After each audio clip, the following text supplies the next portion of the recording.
Hey, we got Scotch joining us tonight. It says, greetings from an Italian living in Berlin. I could use a Scotch right about now, especially after this show. The international tour took WWE to Italy for the first time for television in 18 years. And these people, for the most part, they were loud, they were very happy and excited to have WWE come to their country. And it took two Raw guys to try to save the show in the closing segment, because on the whole, outside of a very lively, rowdy Italian crowd in Bologna tonight, this was a very boring show. Boredom in Bologna. I wish I had something better to report to you. This show was not it tonight, especially not at 3 hours. But this was the big confrontation. It was Roman Reigns back on SmackDown. CM Punk said he was flying to Italy. He was going to be there to confront Roman Reigns. And then Seth Rollins the other night on Raw, not one to want to be left out, says, you know what? Those guys are going to be on SmackDown this week. I'm going to show up too. So we had all three in the ring together at the same time. And what I was kind of hoping for is that we would get a fire promo with Roman and Punk going back and forth on the mic. Seth, I could take it or leave it with him. But Roman and Punk back and forth on the mic, you know, we haven't really had a chance to see that yet. And that really would have helped a lot by the time we got to the end of this show. And then we got the segment, and it was fine. And they, without saying so, clearly established this is going to be a triple threat match at WrestleMania this year. But outside of that, we had a big pull-apart brawl because we have so many of those now. Every week, we have pull-apart brawls on every show. WWE, AEW, I mean, the pull-apart brawl has been abused at this point. We had a great one recently with Punk and Rollins. That was great. That was one of the best ones I've seen in a long time. But we had yet another one here to close out this show. And when it was over, I actually felt underwhelmed. I said, you know, we waited all week for this. And Punk traveled all the way to Italy. He was going to confront Roman. And I feel like knowing what Punk can deliver on the microphone and knowing we don't get to see or hear from Roman Reigns very often, this was a letdown. I was hoping for more from these guys. And now we have, 4 weeks left, so there is still time between now and WrestleMania. Perhaps that will come. But it was not enough for me anyway, to save what otherwise I thought was a very boring show.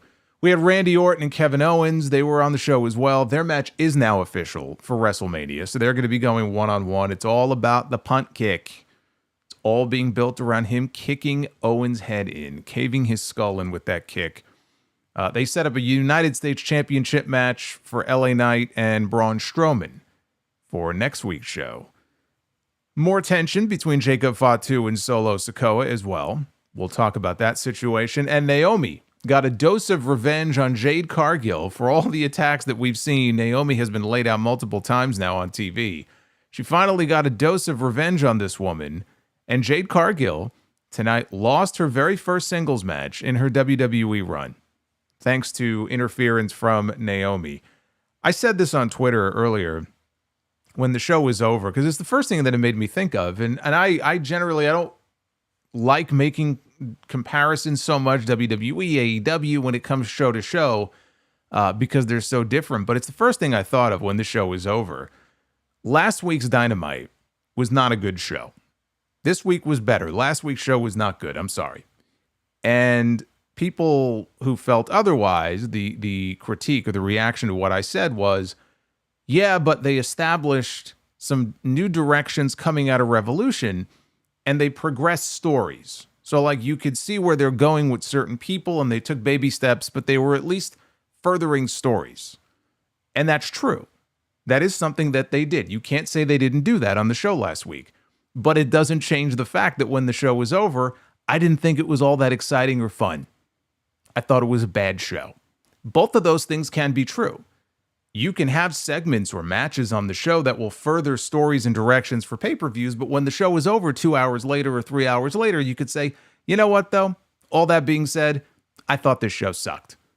Both of those things can be true, and that's how I felt about this show. Did they move certain things along for WrestleMania and some of the key matches of WrestleMania? Yes. Was there anything on this show that particularly moved me or that I found really, really fun? No. No, I did not.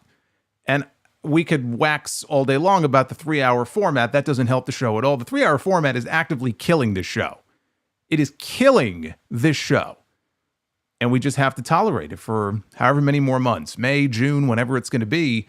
And the show will revert back to 2 hours. But I also don't want to make it sound like, well, if the show was 2 hours, it would be so great. No, it wouldn't. It'd be a little bit more manageable. And it would change the way that they format the show because they would have an hour less. But that in and of itself doesn't mean that, oh, SmackDown would be great. SmackDown would be fire just because it's 2 hours. SmackDown has a problem right now. 3 hours is one of the problems. But there's more of an overall problem creatively with SmackDown right now. That 3 hours, you cannot ascribe all of the blame to 3 hours. It just consistently ends up being the worst show of the week. There are weeks where there may be exceptions. But what was once, at one time last year, believe it or not, it's hard to believe, but this show, there were weeks where SmackDown would sometimes be the best show all week compared to Raw or NXT or AEW. I watch a lot of these shows because it's part of my job here. But as a wrestling fan, I would be watching these shows. And so week to week, while there may be some exceptions, you could kind of tell when Raw is on a roll. Dynamite went on a roll for a little while there, not that long ago. And there was a time where SmackDown was killing it. Not anymore. And I just hope they can find their way. I don't know. I don't know. This WrestleMania build is lacking right now. It really it doesn't feel like we are only 4 weeks away from WrestleMania. Maybe when we're 2 weeks away from WrestleMania, it'll hit me. Something like, something flips, like a switch gets flipped. But there are a lot of people right now who I think feel the same way, where it's just very lackluster. It just, that excitement that may have been there a year ago isn't there right now. And I feel it. I was watching this show tonight feeling the same way as they were building some of these key matches. That spark is missing. And I really hope they can find that in these next few weeks. We're going to go through this entire show, though, and talk about it from start to finish. There was stuff I liked. There was stuff I didn't like. Let's talk about it. This is your SmackDown review. It is Friday, March 21st, 2025. I am the Solomonster, and we obviously are still dealing with these international shows because I'm on here. It's not even 8:45. I like it. I think it's great. I got my VPN fired up. I watched SmackDown earlier, had some dinner, and we come on the air live here. We don't have to wait until 11:30 at night. It's great. We have I think a couple more weeks maybe of this. Actually, maybe one more week because they're in London next week, and then I think they're back to the States. So actually, I wish we had 2 weeks left, but it's all good. Hit that like button if you have not already done so. Subscribe. I want to say thank you, as I did earlier in the week, to everybody who helped me get to 85,000 subscribers about a week ago now. So I thank you for that. Super chats are open. Ghoul. And He's a Ghoulberg. Ghoulberg. Here he is. Match at WrestleMania. Fucking Ghoulberg is back. There you go. Goldberg was in the news this week because he is, of course, as you know, having his retirement match at some point here in 2025. And he had some stem cell treatment a couple months ago, and he hasn't really started training yet, so it's not going to happen at WrestleMania. It sounds to me, honestly, like we're looking at SummerSlam. He's not even sure who his opponent is going to be. There's been talk about Gunther and Braun Breaker. Who knows? But we are going to get the Goldberg retirement match in a few months, so that'll be something yet to come. Hey, Majed, thank you for the 5 gifted channel memberships. 1, 2, 3, 4, 5. We got 5 new members just like that. Just like that. Thank you, brother. Memberships are open as well. I don't mention them as often as I should, but they are open. So again, if we hit our goal, we will do some Be the Booker a little bit later on. Always a good way to close out the week. But let's get into this show here, because Randy Orton, remember when Meatloaf was on Raw all those years ago? Randy Orton. I don't want to scream it the way that he did. He was so excited to see Randy Orton. I don't think he was quite as excited, though, as the people in Italy. Because when Randy Orton's music hit, huge ovation. And out to the ring he came, and they all sang his song. They sang him down to the ring. And from the walkout all the way to him posing on the ropes, his entire entrance lasted, it was more than 5 minutes. And he couldn't even get a single word out before he was interrupted by Kevin Owens. Owens walked out. He was in the aisle. He didn't get in the ring. And he said, "You know what? I was wrong. I was wrong for hitting you with a pile driver. Cody Rhodes, he deserved everything that I did to him. Sami Zayn, he deserved everything that I did to him. But Randy, you didn't deserve that." Said he chose Cody's side over his, and that made him angry. And he did something that he now regrets. And if anybody can relate to letting their anger cause them to do stupid things that they regret, it's Randy Orton. And I'm just like you, he said, only I'm human. I make mistakes. He said he could forgive Randy for picking Cody's side if Randy could see it in his heart to forgive him for what he did to him. And they could leave all of this in the past. They could let bygones be bygones. Let's just forget the fact that I dropped you on your head and you were gone for 4 months, right? Like it never happened. Speaking of the past, he said, "You know why I pulled Carmelo Hayes out of the ring last week when you were about to punt kick him? I was protecting you from yourself." Says Orton really doesn't want to go back to the man who kicked people in the head. He's grown. He's changed for the better. That's in the past.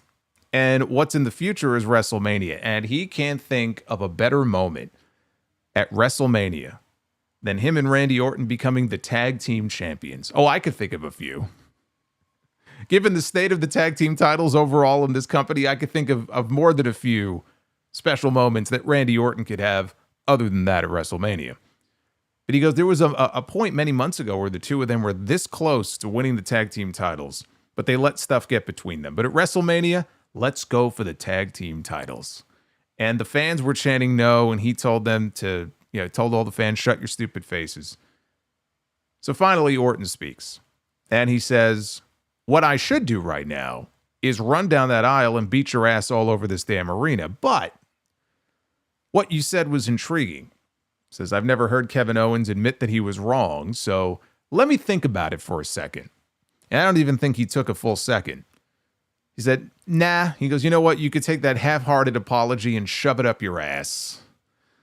And Orton said Owens deserves to be kicked so hard that he gets a pat on the back from Roberto Baggio. I had to look up. I don't know who this man is. My apologies to all of the Italian listeners out there. Okay, buongiorno. I don't know who this man is, so I had to look him up. And evidently, he is an Italian soccer legend. He's retired. He's almost 60 now. But for the benefit of those who have no idea who Roberto Baggio is, that's who it is. And it got a big pop. Everybody, obviously, in the building knew who this man was. Solomonster looks like he just walked off the golf course. Man, you should have seen my swing today, man. My swing was in full effect. You can't see it. You can't see the golf pants I'm wearing right now. It's a good thing you could only see me from the chest up here. You wish you had a golf game like I do. It says, Owens used to be all about fight, Owens fight. But now you're all bitch, Owens bitch. You said you shouldn't have dropped me on my head. I'm glad you dropped me on my head because now I hear the voices in my head. They counsel me. They understand. And they're telling me what happens in Vegas stays in Vegas. Except in Vegas at WrestleMania, I'm going to kick your head clean off your shoulders. So Owens tried to sway him. Owens tried to convince him that they need to be on the same side. They need to go for the tag team titles. Orton wasn't buying into his bullshit. And now we can make it official because they did let us know later in the show it is official now. Randy Orton will go one-on-one at WrestleMania with Kevin Owens. No Sami Zayn involved. Remember there was a point in time where we thought maybe there's turn it into a triple threat just to get Sami on the card. I don't think Sami is going to be on the card. I think they're going to probably keep him out until after WrestleMania. And it should be one-on-one. It's Randy Orton. It's Kevin Owens. The issue is between them. It's not involving anybody else. So we all knew this match was going to be made. And it's all about one thing. This match is entirely built around one objective. Randy Orton must punt kick Kevin Owens. And it has been years since we have seen Randy Orton bust out a punt kick. And he almost gave it to us at Elimination Chamber and the fans in Toronto. Remember when all the agents dove into the ring to protect Owens and they booed? You got to keep him wanting it. Every week he's got to tease it, but Owens finds a way to escape. And then at WrestleMania, we get the big payoff. And we get Randy Orton. Now look, he could do it after the match. He could win with it. I don't know when he's going to do it. I don't want to make any early predictions about who I think is going to win the match. It really just depends on how long they want to drag their feud out for. This would only be match number 1. But remember, Backlash is the next pay-per-view after WrestleMania. It's only a few weeks later in St. Louis. And I just feel like Randy Orton on that show wrestling anybody but heel John Cena would be a mistake. Title or not. Like, that's the match you have to do in that city on that show. So this may be it. And if it's just the one match, then Owens is eating a punt kick at WrestleMania. And then after that, who knows? He may take some time off. We may not see him for a while. I would certainly hope if he gets punt kicked that we don't see him for a while.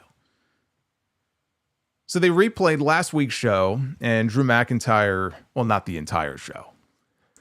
That'd be kind of funny if just like in the middle of SmackDown, they just replay the entire show from last week.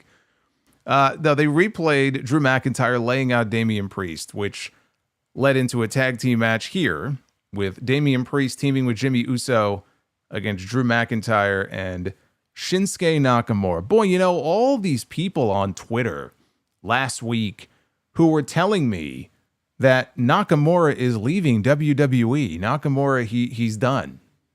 He was in a backstage segment a week or two ago and he didn't have his face paint on, so that must be an indication that he's leaving. It's the reason why I never talked about that report or reported on it on my podcast, because it was bullshit. Nakamura isn't going anywhere. Nakamura is probably a WWE lifer, okay, at this point. Anybody who has these images in their head that he's going to go back and, you know, one day he'll be back in New Japan to be the old Shinsuke Nakamura, don't hold your breath. As far as this match here, this was very standard stuff. Priest hit the South of Heaven chokeslam to Nakamura. He pinned him to win it for the babyfaces.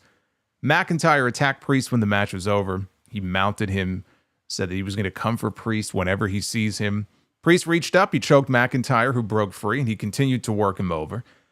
So McIntyre stood up, hit Priest with a Claymore kick, and then he kind of hovered over him and told him that whenever you get up, I'm going to put you right back down. That match has not been made official yet, but that is another WrestleMania match, clearly, that any week now they're going to make official. Damian Priest and Drew McIntyre. I don't know if it'll have any stipulation attached to it or not, but that is the direction for both of those men. So again, very, very standard fare here. Not really all that different from what we saw last week on the show. In the back, Braun Strowman, he was getting his pump on. He was getting ready for his match coming up a little bit later with Jacob Fatu. He was warming up when LA Knight walked up to him, told him that he hopes he smacks Fatu back to factory settings, but also said Fatu's crew has strength in numbers, so Strowman needs to watch his back. And he went to go leave. Strowman stopped him and said, Nick Aldis said that whoever wins this match tonight with me and Jacob is basically the number one contender for the United States Championship. So when I beat Jacob, I'm coming for you and I'm coming for that title. And I like that because right away it tells you that, you know, heading into this match, which is, what was it, the fourth time now that we're seeing these two matched up, there's at least something on the line. It's not just a match. It's a match that actually has stakes because the winner is getting a title match next week in London on SmackDown. So I like that they established that. And then after a commercial break, we got a split screen interview with the WWE Women's Champion Tiffany Stratton and her challenger, the winner of the Royal Rumble, Charlotte Flair. Their match is official. I think their match was the first one made official for WrestleMania. I guess it was Jay and Gunther. That was the first one. Joe Tessitore asked Tiffany a question first, and she started to answer when Charlotte interrupted and said, "The Queen speaks first." Of course. And she said that she always brings out the best in her opponents, which is why Tiffany went crazy last week. Remember when she did those two big dives, neither of which she hit Charlotte on. Somehow she managed to miss Charlotte on both dives. That takes talent. I said, I hope that this woman is not trained to, or I hope she is trained to handle a firearm, because I certainly wouldn't want to be around if Tiffany Stratton had a firearm in her hand. Given the aim that she was showing last week, wasn't too good. So she chose Tiffany, she said, because she felt sorry for her. Said Tiffany came out there with a sob story about how everybody compares her to Charlotte. But everybody is compared to her. Tiffany isn't that special. At WrestleMania, it's going to be the pinnacle of your career. For me, she's going to get to shine a light on some undeserving girl who, because she has blonde hair and can do a backflip, thinks that she can compare herself to her. No, sweetheart, you have not earned that. Tiffany said that in the beginning of her career, Charlotte was one of her biggest supporters. And now she sees the real Charlotte. She couldn't even look her in the eyes because Charlotte knows that she's the woman who is here to take the throne away from her. Charlotte said yes. She said that she was a star in the making. But she's here for real competition. Tiffany says this is what Charlotte does. She finds the hottest thing and she throws water on it. Charlotte said Tiffany isn't even the hottest thing on SmackDown, let alone the entire company. Tiffany's never been across from her. She's always been underneath her.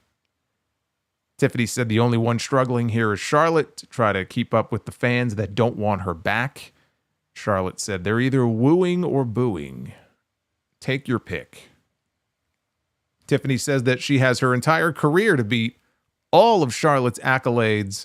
Charlotte said Tiffany will be lucky to have a job by the time she's Charlotte's age. And Tiffany said the WWE Universe doesn't bow to Charlotte anymore. They run on Tiffy time. See you at WrestleMania. At least she gave her the last word. Charlotte kept constantly interrupting her and talking over her and cutting Tiffany off, which was annoying, but I think it was designed that way. And actually, the thing I like about that is the thing I liked about the Bianca and the Naomi segment a few weeks ago. When they were in the ring and they were being all emotional, they were acting. And Bianca got Naomi to admit that she was the one who attacked Jade. And one of the things they did in that segment was, as they were yelling and arguing back and forth, they just talked over each other for like 10 seconds. You couldn't understand a word they were saying. And that's bad that you can't understand a word they're saying. But I liked it because it was a minor thing, but it was just something that added a little dose of realism to a segment that so often we have segments that they follow a certain pattern, right? They follow a certain formula. You speak and you be quiet. And when you're done, this person speaks. And if this was a real life argument between two people, what would happen? Watch any reality show. What do you think happens? People talk over each other all the time. That's what happens. So I liked it. It was kind of a minor thing. So I didn't mind it so much. It was very annoying. But it made it a little more genuine in that regard. Charlotte, and I guess this is to her credit because she's the heel in this situation, but she is completely unlikable. As a television character, she is completely unlikable. And that's good because you want as many people as possible to be on Tiffany's side going into WrestleMania, and you would hope that Tiffany is going to come out on the winning end. I am not convinced of that. But she's playing her part, I'll say that, because there really is nothing likable about her in any of these segments. We had Braun Strowman one-on-one with Jacob Fatu. Watch me say hello to Liver Morgan. Liver Morgan. You know you want me, baby. Oh my God, Liver Morgan is joining us on a Friday night. We've got SmackDown with a side of Liver Morgan on the menu. Wait until I get to Liv Morgan in a little bit. There was something pretty cool on this show that I've never seen before when it comes to Liv. We have Braun Strowman and Jacob Fatu. Strowman sent Fatu to ringside. He went to ringside for the Strowman Express. He was gearing up for the Strowman Express, but Fatu sidestepped him and sent him over the announce desk. And then Fatu went to the apron. He hit Strowman with a clothesline, and they hit us with a commercial break. After the break, Fatu went to ringside. Strowman followed, and this time it was all aboard. All aboard, everybody. It doesn't matter if we're in Barcelona. It doesn't matter if we're in Bologna. It'll be the same thing next week, I'm sure, in London. The Strowman Express. It doesn't matter. You can put a body of water from one country to the other. There's a huge body of water in between. Doesn't matter. Underground, above ground. The train never stops. The train makes all of its stops. And so it was no different here on SmackDown. And he knocked Fatu clear over the announce desk. Strowman threw Fatu back inside, then he followed him in. Strowman ducked a clothesline attempt. He put Fatu down with a spine buster. And as predicted, here comes Tama Tonga. He jumps up on the apron. Strowman brings him inside the ring and roughs him up. Here comes Solo Sikoa. He gets into the ring. He attacks Strowman. And the referee calls for the disqualification. Fatu, he didn't look very pleased about that at all once he realized the match had been thrown out. But he joined in with his fellow Bloodline members in the post-match beatdown. Fatu and Solo had some words, which let Strowman get a couple of shots in before Fatu put him down again. Here comes LA Knight, and the U.S. champ runs out. He fights off Tama Tonga. What did he call him? He used to call him Tommy Tonga, right? He had another name. Oh, my God. I forgot what it was. Maybe it was for Tongaloa, but he had another name that was fucking great. Anyway, he comes out. He fights off Tommy Tonga, and then he was getting the better of Fatu and Solo until Tama hit him from behind. Strowman recovered. He joined LA Knight in clearing the heels from the ring. Alicia Taylor announced that Strowman was the winner via disqualification. And Knight exchanged words with Strowman. Strowman was eyeing the U.S. title. And Joe Tessitore on commentary, he hyped up their championship match coming up next week. We have hit the end of the road, I'm sorry, for Jacob Fatu and Braun Strowman. I remember the first time they matched these two guys up. I don't remember exactly if it was Saturday night's main event or I think it was. I know they wrestled on that Saturday night's main event in January. I just can't remember if that was their first or second match, but we've had, I think, 3 of them at this point. And whatever excitement there was for that initial match between them has, for me anyway, it has worn off at this point. They've run it enough times. So next week, it's going to be Strowman getting the shot. Now, in the back later, they showed Fatu, and Jacob was on the warpath. He was not happy about the result of that match. Solo was trying to explain to him, we're just trying to help. And Fatu didn't want to hear it. He warned him to butt out when he takes care of his. He wants Solo to butt out. And he walked away. The finish was lame. What it does, it builds more tension, which they've been doing off and on now for weeks. Really, since Solo came back after the Royal Rumble, continues to build that much more tension in the bloodline between Jacob Fatu and Solo Sikoa. As far as next week's match is concerned, we're not going to get a title change. I think it's safe to say that we will have some bloodline interference in that match. Probably another bullshit finish next week. And I still say we're getting a multi-man match for the U.S. title of WrestleMania. I said last week that I thought it was going to be LA Knight, Jimmy Uso, and Jacob Fatu. That was my sense of things based off of what we saw coming out of last week's show. Jimmy had no involvement whatsoever here on this show with any of these people. You know, he came out a couple weeks ago and he told LA Knight, I'm desperate. You know, I want to start my road to WrestleMania. I want to challenge you for the U.S. title. He was in that match earlier, had nothing to do with any of this. And so now I'm looking at this and I'm thinking, it's a 3-way or a 4-way. LA Knight defending his championship. Let's assume we get no real winner next week. LA Knight, Braun Strowman, Jacob Fatu, or 4-way, and you can work Solo Sikoa into the match. That's what I think we're getting. I think we're headed towards that. If Solo isn't officially in the match, if maybe he's only, he comes out to assist Jacob, I think you get something very similar to what we got here, or he accidentally hits him or something. We're going to get Jacob and Solo, if not at WrestleMania, then at Backlash. And that's the only thing I'm not sure of, because they don't have to do it at WrestleMania. You do have Backlash 3 weeks after that. You could certainly have Jacob in a title match and have Solo, inadvertently cost him the match. And then we get the singles match at the next show. but that's where I think we're headed. Jimmy Uso, you know, what his role is at WrestleMania? If he's not involved in any of this stuff, I have no idea. Drew McIntyre, he's occupied, right? He's going to be wrestling Damian Priest. Where else would you plug Jimmy in, if not in the U.S. title scene? He has no obvious role on that show. I would be very surprised if he's just off the show entirely. But right now, outside of this, I really don't know what else you plug him into. Why is Solomonster a Punk hater? Why does he hate Punk so much? What did he ever do to him? Is that Fire Panda? Yes, it Watch is. me. Oh, boy. Say hello to Liv Morgan. You know you want me, baby. We got number one Homo sapien with another Liv Morgan, but we have Fire Panda with a $48 super chat drop. I love it. I love it. I would almost bring the Strowman Express back out, but now it's out of service.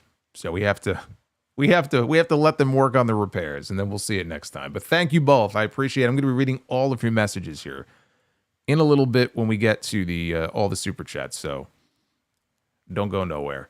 Kathy Kelly was backstage, and she was with, funny enough, Liv Morgan and Raquel Rodriguez, and wanted to know why they still have a problem with Jade Cargill even after Naomi came out and admitted that she was the one behind the attack on Jade. And Liv said, well, Jade allowed everybody to think that it was her and Raquel who were behind the attack on her, knowing that wasn't the case. She had plenty of time, Jade did, to update her Instagram while she was away, but not clear their names. So this is personal for her. But she is impressed with what Naomi tried to do, but she didn't finish the job, and so tonight she will. And that match came a little bit later on in the show. Jimmy is booked into the Andre the Giant Memorial Battle Royal. Well, assuming there is one, he may end up in there, yeah. And actually, Jay won that Battle Royal a few years ago. So if Jimmy has nothing else to do, he may well end up winning that Battle Royal if he's in it. We had Piper Niven, one-on-one with Zelina Vega. Piper had Chelsea Green and Alba Fire in her corner. Chelsea is calling her new crew the Green Regime. Funny enough, that would have been the perfect name for that new group in NXT of all the Performance Center guys. It's too bad they didn't use it. Niven pressed Vega over her head. Vega, though, countered, kind of slipped behind her into a sleeper hold. And then Piper backed into the corner to break the hold. Vega hooked Niven into what Wade Barrett called a modified octopus hold and then rolled her into a pin attempt for 2. Vega hit a knee strike in the corner and a Meteora from the middle rope. And then Zelina went for a 619. Niven got up. Vega, though, caught her with a satellite DDT for a near fall. Chelsea climbed up onto the apron. She got punched off by Vega, who also threw a kick at Alba. But when she turned around, Piper wiped her out with a running crossbody block and pinned her. So a rare win for Piper Niven. The match was fine. It was okay. It was far longer than it needed to be. Such is the case, when it comes to these 3-hour shows. Sometimes things get more time, and that's a good thing. Sometimes things get too much time that it really doesn't need. This got almost 15 minutes. This did not need 15 minutes. Maybe I would have felt differently if it was a U.S. title match. This did not need the time, all the time that it was given here. They recapped the John Cena heel promo from Raw Monday night and Cody Rhodes coming out to confront him. The two of them, by the way, are going to be under the same roof again this coming Monday. They're going to be in Scotland. They're going to be in Glasgow on Monday. That's a 4 o'clock Eastern start on Netflix. If you want to watch that show live, just be aware of that. So that's an hour later than it started this week. So then Jade Cargill was interviewed by Kathy Kelly in the back. She said basically once she finishes Liv Morgan here tonight, she's coming for Naomi. And then after this, we got another teaser. We got another vignette, very similar to the one that we got last week, a black screen, smoke all over the place, right? Smoke is billowing. And the number 4. I was wondering if the number was going to be the same. I thought maybe it was a countdown. Last week it said 4. I was thinking, okay, maybe if it's 3, we're counting down week by week until this person debuts. But they showed the number 4 again, but this time they showed what looked like a partial 3. It was kind of like rotated, but it was the number 3, but again, it was kind of partially obscured in a kind of a weird way. And no other indication of anything. We didn't see flashes of anybody. We didn't have any kind of message beyond the numbers that we saw. I'm still assuming the same thing many of you are. I think most people are, that it is a vignette for the returning Aleister Black. I don't know if the 4 and now the 3 is indicative of a date. April 3rd, I looked it up. April 3rd is a Thursday. So that doesn't really make a whole lot of sense. We're just going to have to wait and see, but we didn't get it on Raw Monday night. So whoever it's for, probably Black, it's got to be a debuting SmackDown star. Then we had Jade Cargill against Liv Morgan with Raquel Rodriguez in her corner. And I mentioned before that there was something that made me laugh. This photo right here, this right here, they got to put this in the Louvre, is what they have to do. This is a work of art.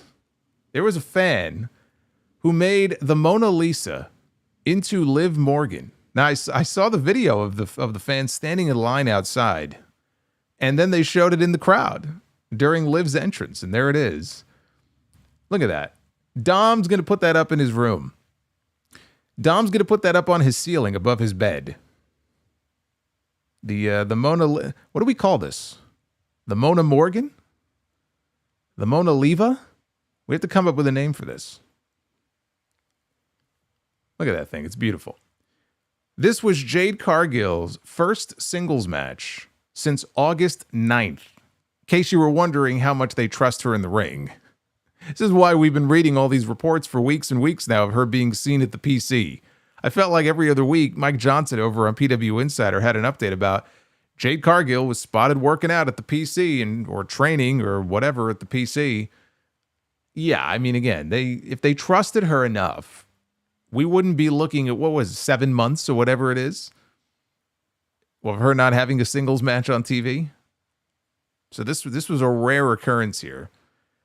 And as far as someone who hasn't worked a singles match in 7 months, I thought Jade looked fine. And they had a perfectly fine match. I would even say good. They had a good match. There was nothing about this match that looked, like Jade doesn't belong in there. She should be back to tag teams. I thought this was fine. And also credit to Liv, frankly. I'm sure Jade has made progress and she's been training and working hard, but Liv Morgan had a career year. I mean, Liv Morgan is coming off the best career year that she's ever had. She was the MVP as far as like the women's division in that company, Raw or SmackDown. She was the MVP for the year that she had. And you talk about an improvement over where she was even just a few years ago in terms of not only her in-ring work, but her character work and just her confidence on camera. It's clicking. It's all clicking and firing for her, which is why she's super over and she's involved in all of the things that they have her involved in over the last several months because they have a lot of faith and trust in her. So Morgan sidestepped the charging Cargill, went for a high knee. Jade stuffed it. Actually, she caught her by the knees and then just kind of held her there and then slammed her down to the mat. Rodriguez climbed up onto the apron. That distracted Jade just long enough for Liv to hit a backstabber. Jade fought back and hit a couple of corner splashes and then put Morgan down with a spine buster. Jade hoisted Morgan up and hit an F5. Then she kipped up, and then she covered Liv, only for a 2. All of a sudden, Naomi shows up. And Naomi is on the apron to barely any reaction. Jade goes after her. Naomi drops down to the floor. Morgan went for Oblivion, but Jade countered into a backbreaker across the knee. Rodriguez distracted the referee while Naomi then clobbered Jade in the head with one of the women's tag title belts. And Liv Morgan hit Oblivion, and Liv Morgan pinned Jade Cargill, the first woman in Jade's run so far in WWE to actually pin her and beat her in a singles match. This was Jade's first singles loss of her career since 2023. Her very last match in AEW when she lost to Chris Statlander. That's how long it's been since she has lost a match to anyone one-on-one. And it did not come against just anybody. It's not like, man, I can't believe they beat Jade. They stunted her momentum. She looked like such a monster and a beast coming back at the Elimination Chamber. She lost to Liv Morgan, who, as I just said, is one of the biggest stars that they have. It's okay. It's okay. And also, you know, Naomi had to get her heat back. Now, when the match was over, Naomi, she mounted Jade. She's raining punches down on her. She knocked Jade off the apron. Jade took a flying bump into the side of the announce desk, and it was Jade who was left laying when this segment was over. This is exactly what Naomi needed. She was destroyed at Elimination Chamber. She was destroyed on the SmackDown that followed. How are you going to build up a WrestleMania match between these two women if all we see between now and then is Jade Cargill constantly kicking this woman's ass, right? So she had to get her heat back, and so she did here tonight. But speaking of heat, this did not get the kind of reaction that I was expecting, or you would hope that they would get from this crowd. I mean, when Naomi initially showed up, it wasn't like she was met with thunderous boos, right? I mean, she got booed, but like, you know, for someone who just turned heel and revealed that they were the culprit behind this heinous attack on this woman, I was expecting it to be a more negative reaction, you know, and it really wasn't. In front of a crowd that was hot for almost everything on the entire show. I say almost because we're going to get into the tag team stuff here in a second. But yeah, so as far as a one-on-one loss, not counting countouts or DQs or any nonsense like that, first time that her shoulders were pinned to the mat, and Liv Morgan can take credit for it. Andrew says, was that Statlander's last win? You know what's sad? I'm sure it wasn't, but you kind of like had me thinking for a second. When was her last big win? I mean, she did beat Willow, didn't she? Didn't she beat Willow in the match they had it all out last year? Was that her last like really big win? Or am I imagining that Willow won? See, now I can't remember who won that match. Maybe it was Willow. I'm almost positive Statlander won that. They had that great match at All Out. Kathy Kelly. Actually, before I go on, I just have to say one thing. There was someone, I don't know if I saw something in the chat or somebody tweeted me. Somebody made a comment, because we're going to talk about the closing segment later and what I think should headline night one of WrestleMania. There was one person who tried to argue before I went live that you could make the argument that Jade Cargill against Naomi should headline night one of WrestleMania. And I don't know if that person is tuned in right now or maybe they're in the chat. I would love to hear the explanation of why you think that is the case. Because I don't know on what planet you could live on that anybody in their right mind would honestly believe that of all the matches that you could consider to close the show, either night of WrestleMania, that Jade and Naomi would be an appropriate choice. I don't understand that. It doesn't make sense to me. Make it make sense. I would love to know.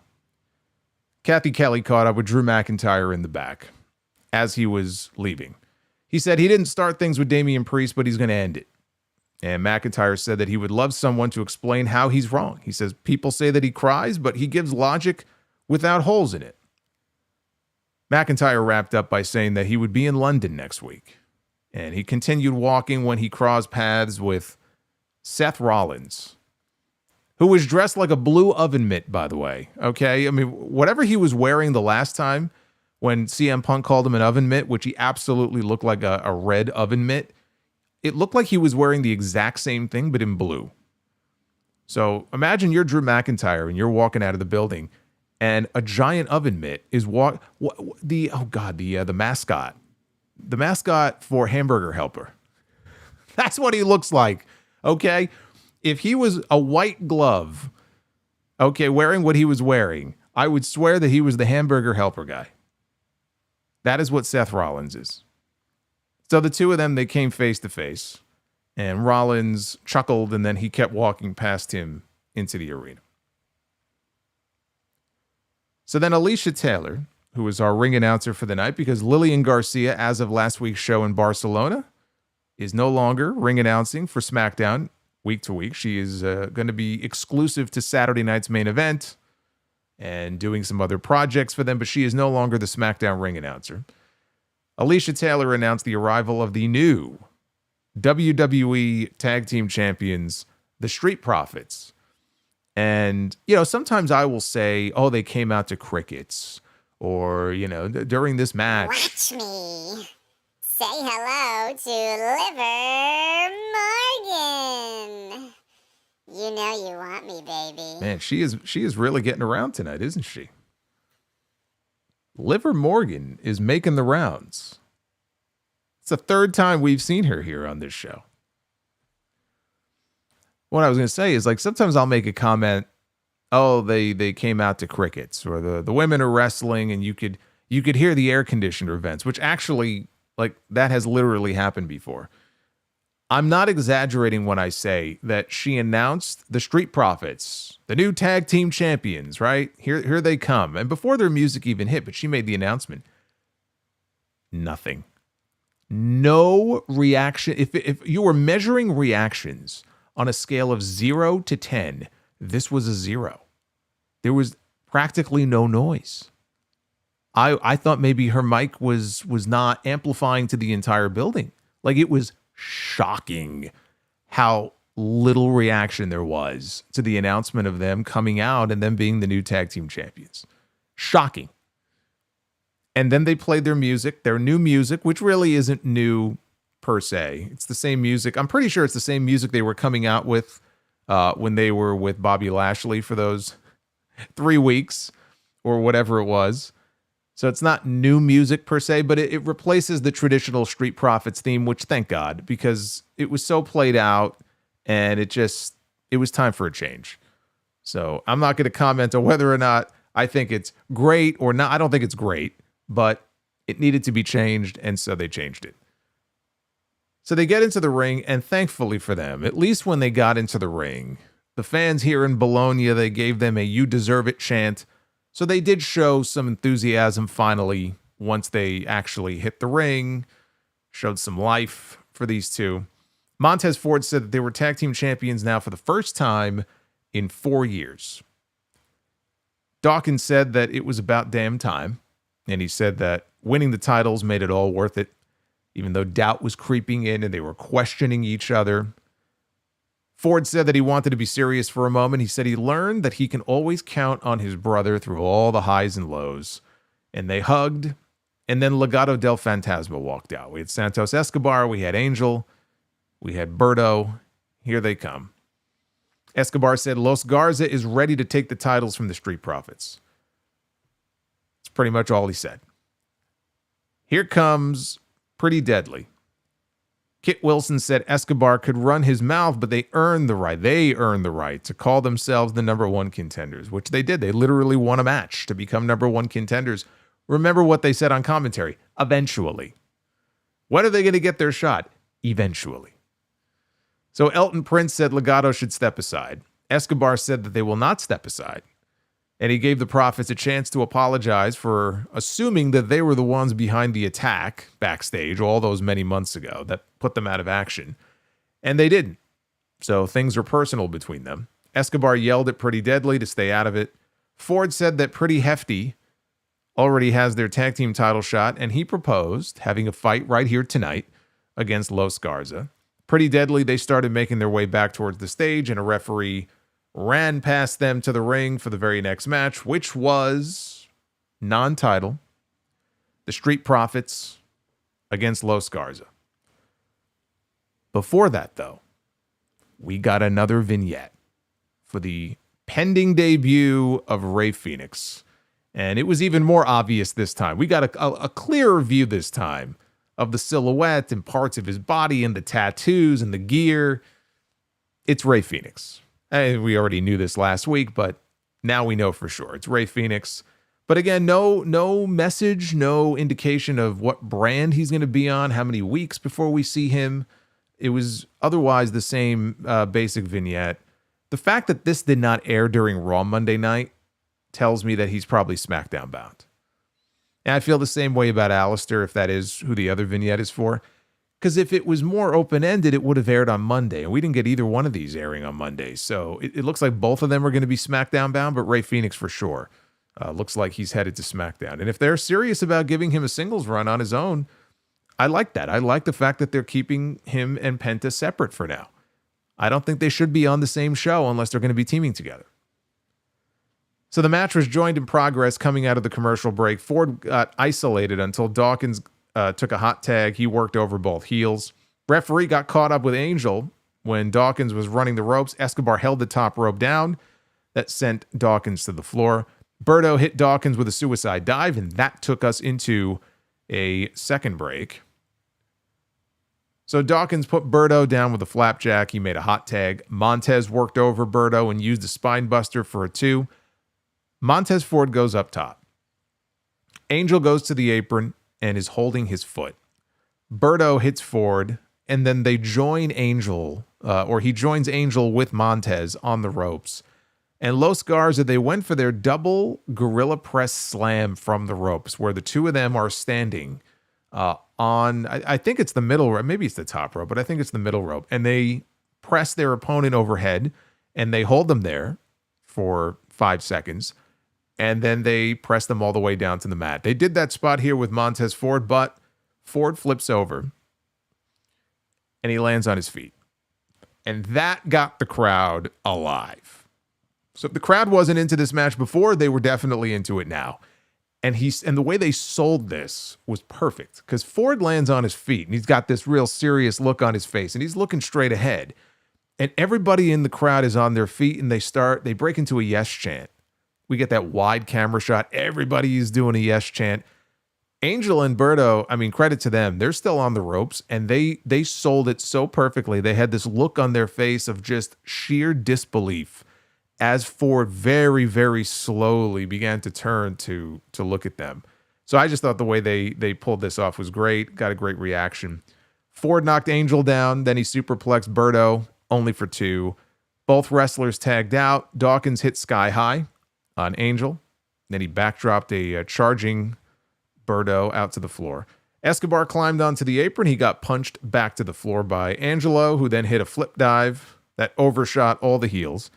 Dawkins rolled Angel back inside, tagged out, and Montez followed with a huge frog splash for the win. This turned into a fun match, especially once they did that spot with Montez and he landed on his feet. That really was the turning point. As far as the crowd, that was really the turning point for the match. Legado, though, Angel and Humberto, they're very talented. And I'd like to see WWE do more with them. The problem that they face now, they have been slotted in a particular place on the roster. They, for the longest time, and even still, they don't win. When you see them on your television, you have the expectation, and it's the same thing with Escobar. The expectation is they are here to lose. They are here to put somebody else over. They are not people to be taken seriously in the grand scheme when it comes to everybody who is on the roster for this show. And it's a hard thing to break out of that. So I know they're talented and they could go out there and break out a fun match like this, but I can't bring myself to get excited about this. It's the problem I have with a lot of the tag team stuff that they do on SmackDown. I'm happy that we have competition, real competition between 4 or 5 different teams. We have DIY, and we have the Street Profits, and we have the Motor City Machine Guns, and we have Los Garza, right? And we have Pretty Deadly. So it's good that they have all these different teams who don't like each other, and they want to challenge for the tag team titles. The problem is there is no compelling story thread that brings them all together. I can't look at what they do on TV each week. We see the Machine Guns in the back talking to DIY and get to the back of the line. It's like, all right, we understand that it's all about the titles, but there really is nothing else going on right now that is terribly exciting or interesting when it comes to these teams. And that's why the tag team division, even though they have some teams, it just feels so good. It just feels so dead. It's so cold. There's just nothing interesting about any of this. And I understand that not every story can be the Bloodline. Not every story can be Cody's story. Not every story can be Liv Morgan on her revenge tour. You know, taking everything away from Rhea Ripley and taking Dom away from Rhea Ripley, or CM Punk and Drew McIntyre and the bracelet. Like, there have been some compelling, entertaining stories that Triple H has been able to tell on WWE television, you know, over the past year. But there's just nothing going on right now when it comes to the tag team division. And there's nothing going on right now when it comes to really either of their women's mid-card titles. Frankly, there isn't anything terribly interesting when it comes to their men's mid-card titles. I don't want to just say the women's mid-card titles. And that's the problem that I have with it. So when we have all these segments, yeah, you might get a good match out of it, but so what? So what? We get good matches and very good matches and great matches on television every single week. I'm watching these guys and I'm like, you got to give me something more. Because when this show is over, what do? I sit here and I think to myself, okay, what did I see with these teams? And it all just feels so mid. It just feels so mediocre. You know, I don't care. I want to care about it. You got to give me a reason to care about what these guys are doing. And with a team like Los Garza, I don't care. I don't know what they could do to change that. I feel like they've slotted these poor guys into this one spot, and it's like they're just not able to break out of it, no matter what they do. Winning would help. Winning is the one thing they never do, but it almost feels like too little too late. And I hate that I feel like that. They showed a tear in my eye. With a tear in his eye. Scott Woodford is here. Well, we had a black SUV that was shown arriving in the parking lot. Paul Heyman exited the vehicle dressed in all black, and that took us into another break, and then the main event segment, which was Roman Reigns and Paul Heyman making their way out to the ring. Now, for those who don't know, Roman has got some Italian blood in him on his mother's side. So basically, he's an honorary. Sami Zayn was an honorary Uso. He's like an honorary Italian. It was almost like a homecoming for this guy. And Bologna was loud for him when he asked them to acknowledge their tribal chief. Said last month at the Royal Rumble, CM Punk screwed him. Everybody booed. So last week at Madison Square Garden, he screwed CM Punk. Everybody cheered. But also last month at the Royal Rumble, Seth Rollins tried to kill me. Boo. But it's okay, because last week at Madison Square Garden, I tried to kill Seth Rollins. Yay! He had them in the palm of his hand. So here's the deal. The OTC, and mind you, he was wearing a t-shirt that said YTC. He said the OTC came a long way, and he's out here to take his time. He's going to be here for at least another 15, 20 minutes. So if anybody wants to come out and confront their tribal chief, please let me know. And so Seth Rollins' music hits, and the blue oven mitt danced his way down to the ring, and I must take a moment here to acknowledge my tribal chief, which is Boots, dropping a $150 bomb here on the stream live.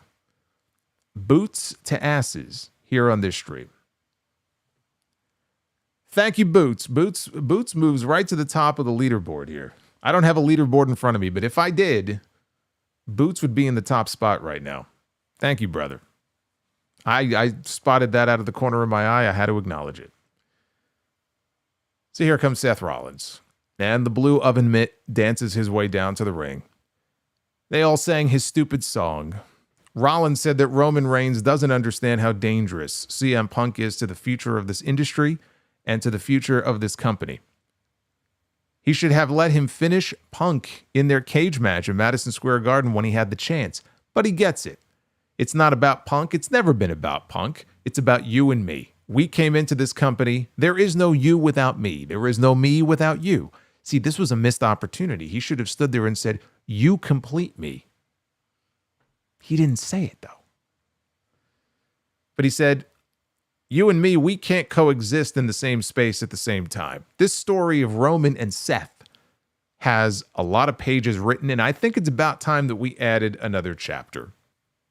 And Rollins began to unbutton his oven mitt when CM Punk's music hit. Unlike Seth's song, this is not a stupid song. It's actually a great song. And the crowd began to sing. And also loud CM Punk chants. So they couldn't have been too bothered by the fact that, as Roman said, Punk screwed him at the Royal Rumble. I would love to know exactly how he screwed him, by the way. And I was wondering, and then CM Punk didn't let me down here because he actually addressed that when he started talking. So Punk said, before the circus kicks off, let's talk some facts. Big Chief, Grimace, neither one of you have ever beaten me without the other one's help, because you can't. And Roman, he said, I didn't screw you. I know it's been a while since you've been in one, but in the Royal Rumble, it's every man for himself. Your wise man should have clued you into that. And you wouldn't have even made it to the Royal Rumble if I didn't save your family's ass in War Games. Of which, by the way, I am owed a favor, Paul. But before we get to the favor, I want to say thank you for delivering your tribal chief to me on a silver platter tonight. I appreciate it. And Roman turned to look at Heyman, wondering what did he mean by that. And when Roman turned around, Punk attacked him from behind with the microphone. And so ended the promo portion of this segment. So let me stop here for a second, because we had CM Punk mentioning the favor, which I was hoping would come up here. He mentioned it, and then I like that little, not twist so much, but I love that little comment about how thank you for basically luring him in here. I appreciate it. Planting maybe the seed in Roman's head, like, is there something going on between you two? But before we could find out, Punk attacked him from behind. So then Rollins attacked Punk. Roman threw Seth aside. He went after Punk. Seth then went after Roman. All three of them started ugly fighting in the ring. Security ran in to separate them. Punk went outside. He stood up on top of the announce desk. And Punk pointed up at the WrestleMania. Actually, he pointed to both of them first. And then he said, I'm the best in the world. And then he pointed at the WrestleMania sign. Got to point to the sign. So they all started fighting again. Roman and Punk, they started going at it outside. So Rollins, out of the ring, does a suicide dive onto both of them and all of the security geeks as well. Rollins pointed to the WrestleMania sign and said, let's do it. So Roman Reigns grabs the steel steps and he bashes Punk in the head with them. And then he bashes Seth Rollins with them. And then he puts the steps down and he stands on top of the steps. And he also points to the WrestleMania sign as the brawl then continued and the credits rolled. And that was that. I can't be the only one who is tired of all of the pull-apart brawls. I love me a good pull-apart brawl, but I do think that just in terms of wrestling television in general right now, it's just way out of control. And the problem is, like, very few of them are actually any good. Like, this one wasn't that good at all. I was actually disappointed, frankly. I was expecting more out of these three. Now, the one with Punk and Rollins a few weeks ago, that was a great one. But this one wasn't even that good. So much for Punk, by the way, getting back to that favor. He made it sound like the way he was talking was like he's going to address it, like, in a little bit. But then it never came. And whatever. I mean, that's fine, because obviously they'll address it at some point, maybe next week. Or maybe they're going to wait until WrestleMania and there'll be some kind of big shocking swerve and the favor will come into play during the actual match. What I was disappointed in, though, more than anything, I was hoping that we would get some kind of like epic promo work between not even Rollins, but Punk and Roman. That's what I was hoping to get out of this segment. We had John Cena, his big heel promo on Raw Monday night, and he went off on the fans, and then Cody came out and he confronted him. And I was hoping we would get something on that level here on this show, especially because Roman, we've barely seen him this year. We saw him on January 6th. We saw him at the Royal Rumble, and then we saw him at Madison Square Garden when he came back. This was our first opportunity to really hear from him. And Punk was coming to town. So it's like, oh, okay, well, not only are we going to hear from Roman, but CM Punk is going to show up after what happened in the cage at Madison Square Garden, and he's going to tear into him as well. And he did a little bit, but we've seen CM Punk promos on these shows, and we saw it coming out of the Elimination Chamber when he was all fired up and pissed off, and he looked dead into the camera, and he addressed The Rock, and he addressed John Cena, and he addressed Seth Rollins. Like, that's the CM Punk that people want to see on TV. And we've seen him with Rollins and him with McIntyre. We know that he can, drop bombs on people if he wants to. And we didn't get that. This was very brief, and then they just went right into the physicality, and the physicality was not even all that good. So I was disappointed, honestly, by what we got here. Seth being there basically ruined the whole thing. It should have been just Punk and Roman, and then Seth had to show up. Fucking oven mitt, and then ruin the entire thing.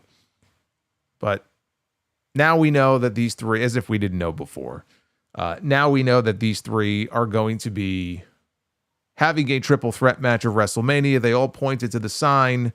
Obviously, they went off the air, so we didn't get the official announcement, but Punk doesn't have to use his favor, which would have been lame, I admit.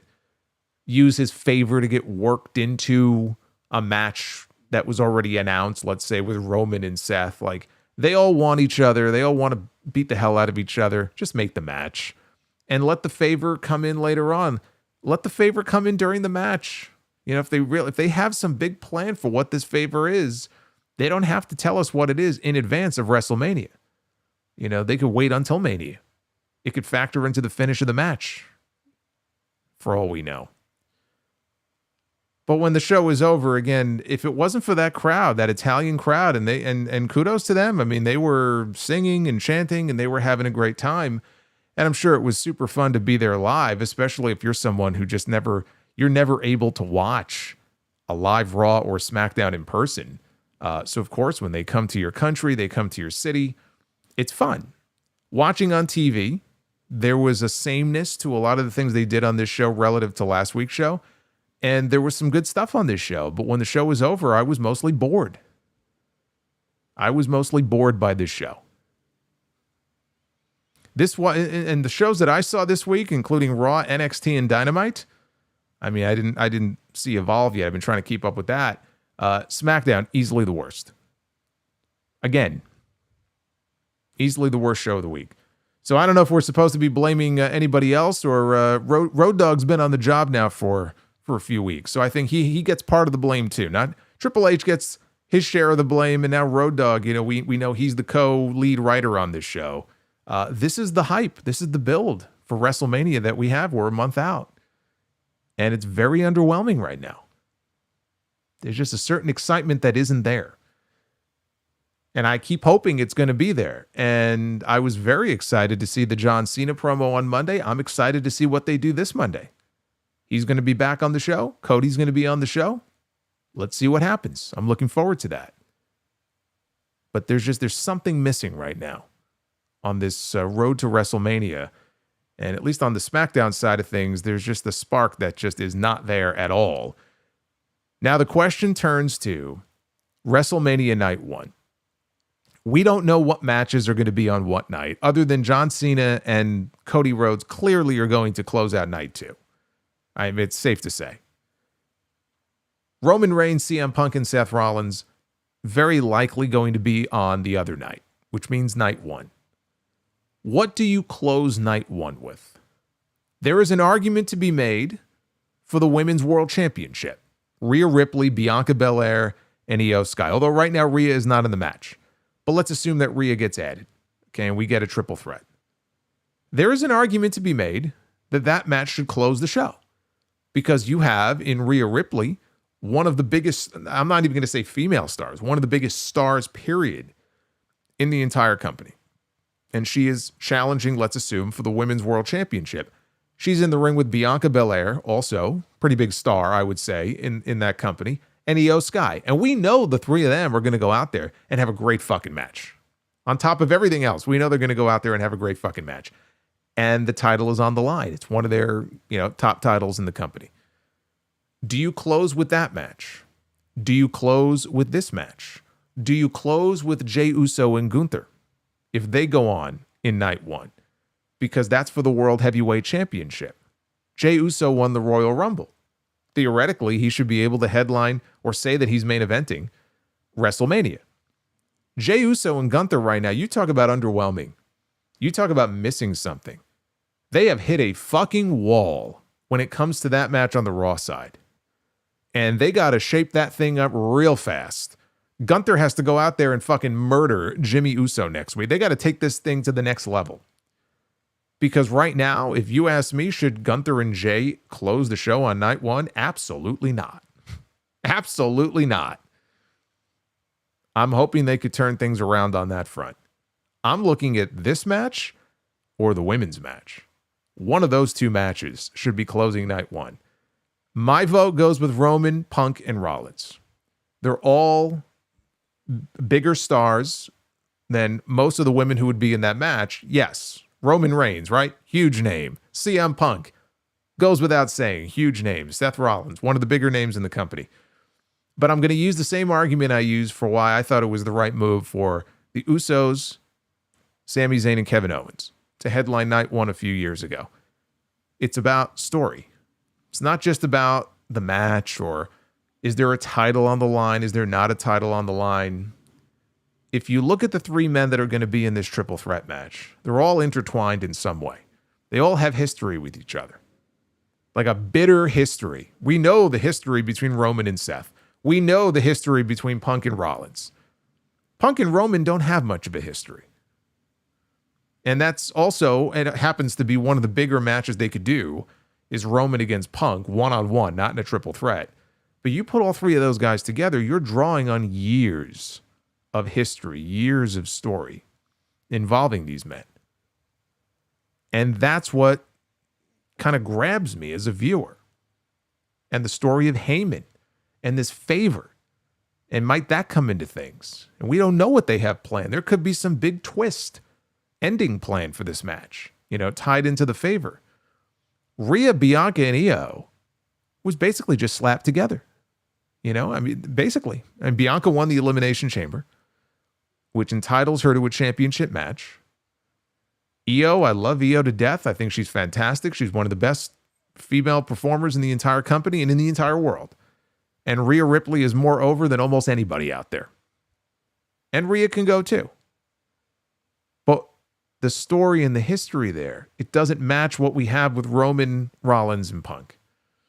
So if these matches are made official and they're both on the same night, you got to make a choice, one or the other, at least as of this moment, I'm going with Roman, Rollins, and Punk to close out that first night. And CM Punk gets his WrestleMania main event. Now, I'm not going to say that Heyman is going to somehow, that favor with Heyman is going to come into play and Punk's going to be like, hey, I want to be in the main event, Paul. Talk to the GMs and make it happen. Because that would just make Punk look like a dick.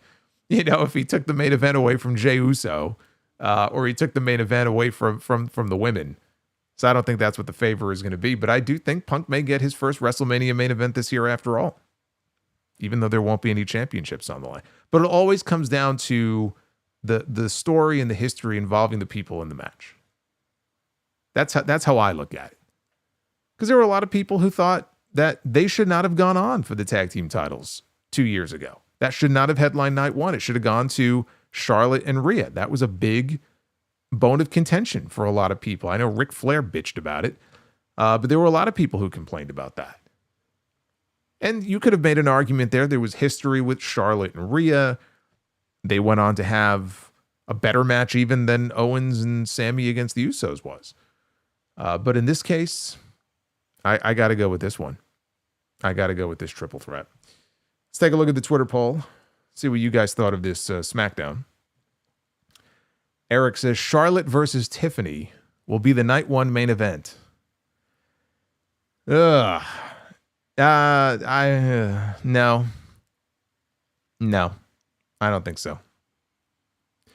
26% thumbs up, 28.8% thumbs in the middle, 45% thumbs down for tonight's show. See, I guess I wasn't the only one who thought this show was boring. But hey, if you were in Bologna, I'm sure you had a good time. Good for you. I'm jealous I couldn't be there. All these European crowds, man, they sing their songs and their chants and they go nuts. Singing Randy Orton's song, they're singing CM Punk's song.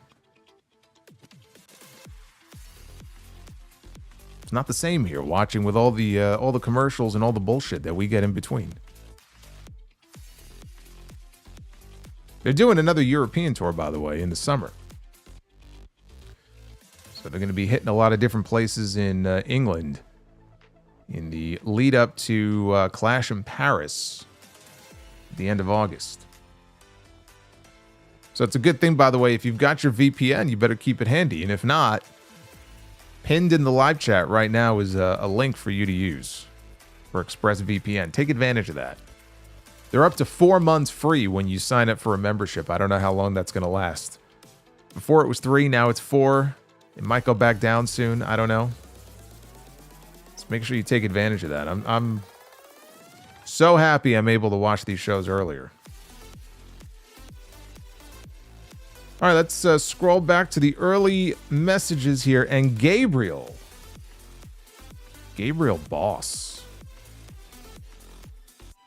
says a guy who hasn't won a singles match in 7 years to go on and beat Cody and Randy at WrestleMania and Backlash is not a believable narrative, although the fans expect it. You know, each passing day, I'm less and less sure that Cena's winning at WrestleMania. I'm not so sure he is. But I think the one thing, in this case, the one thing is, like, who you're talking about. You're talking about John Cena, one of the biggest stars in the history of this company. And I don't think it's too hard for the fan, especially now he's heel, right? Now he's turned heel. And so the story is no longer that John Cena hasn't won a singles match in 7 years. That story is now out the window. Now it's all about 17 and all the different people that we could see him in the ring with while he's a heel.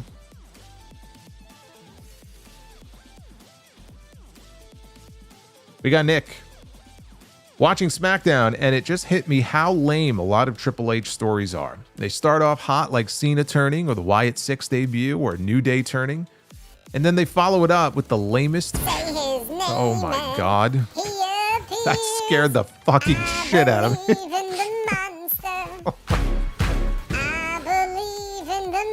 Oh my God, I had a heart attack. Jesus. America, Scotland, and Canada, and Mexico.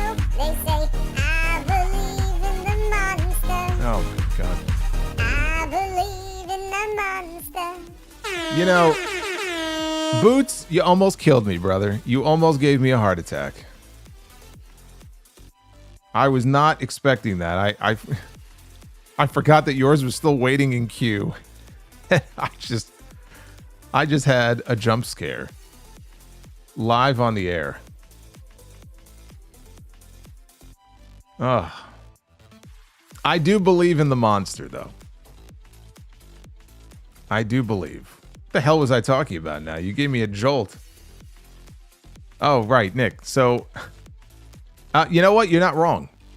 Triple H does, he has had a tendency to do that.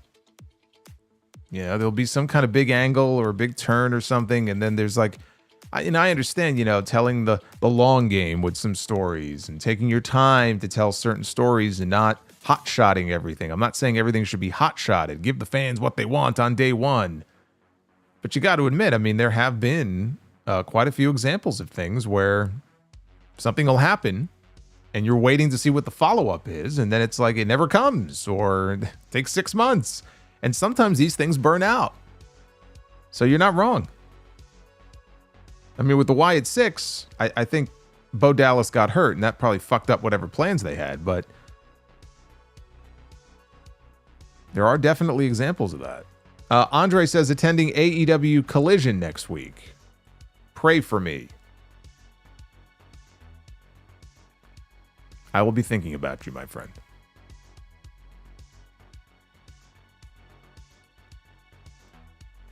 Honey Deep Fried Chicken says, I love the Italian women in Italy. I mean, I think all of these European countries have some beautiful women. Right? They're going to be in France soon. Italy. Where else are they going? Scotland. What about the women in Scotland? I haven't been to Scotland, so I can't vouch for the women in Scotland. I'm sure they're fine. I'm sure they're fine ladies. Especially with all the pubs they have there. Honey Deep Fried Chicken says WWE knows how to cook, but the problem I have with Triple H's creative booking, it needs seasoning, flavor, and a pinch of salt on the road to WrestleMania 41. Well said. Now I'm hungry. Snorhawk down with a $42 super chat here. Down payment for the Jackie Robinson jersey for Jackie Robinson Day. The one and only. Back at the Cyclones ballpark in Brooklyn, we used to have a special promotion and celebration for Jackie. Thank you, Snorhawk. Jeremy Rose, first want to say Back to Love is a nice song, but Redline is superior. Secondly, I know the shows have been boring, but I think the build-up is slow because the long break between Elimination Chamber and WrestleMania. Well, whether that's true or not, it doesn't make the shows any less boring. Again, both of those things can be true. And it's okay to say that it's boring. Some people don't like it when you say that. But you gotta call it like you see it. We have our friend Aldous.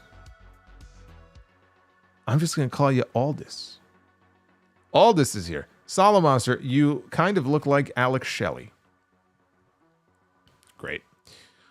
Another white guy that you can compare me to.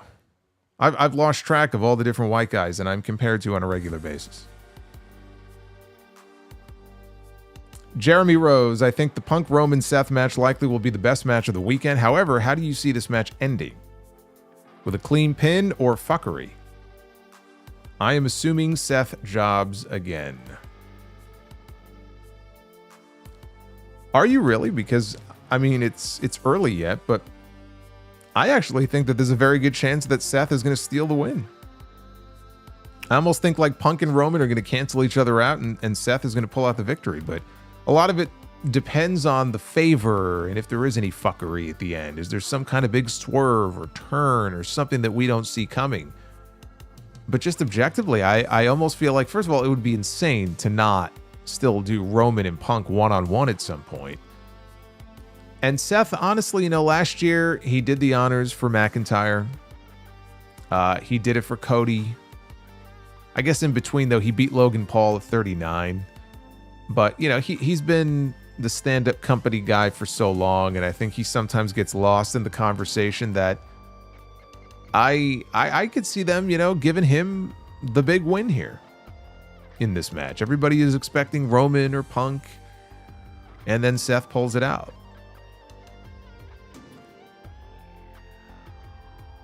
Majed, thank you for the 6 months. And the best moveset. And the best moveset. Thank you for the 6 months of membership. Happy to catch you live this week. It is 3:40 in the morning. So you're catching me live at 3:40. Do you work the night shift? You're actually catching me live, but it's 3:40 in the morning. So what time is it when I normally go live where you are? Wouldn't that be better? Maybe he's a vampire.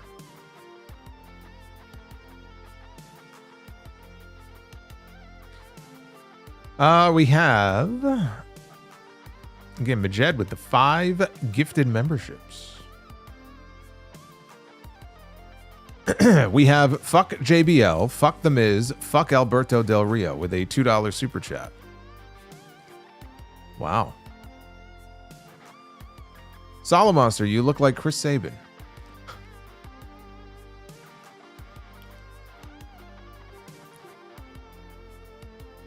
Holiday 197, what are your thoughts on the build to this year's WrestleMania? There seems to be a lack of long-term storylines outside of Orton versus Owens.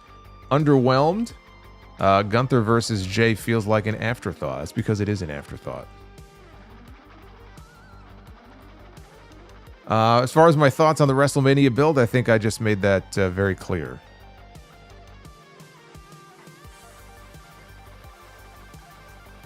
Is that true? I'm very sorry to hear that. I'm seeing now that George Foreman passed away. Is that true? Let's see.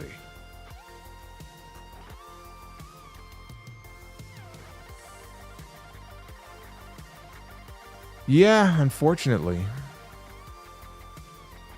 George Foreman passes away at the age of 76.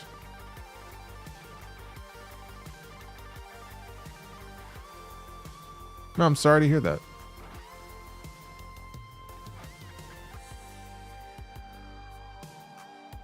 But you know what? He will always have the Foreman grill that he stole away from Hulk Hogan. El Masse, WrestleMania just doesn't feel exciting without Tongaloa. Also, Solomonster is clearly not wearing pants. Well, I guess I'll have to keep you wondering in suspense.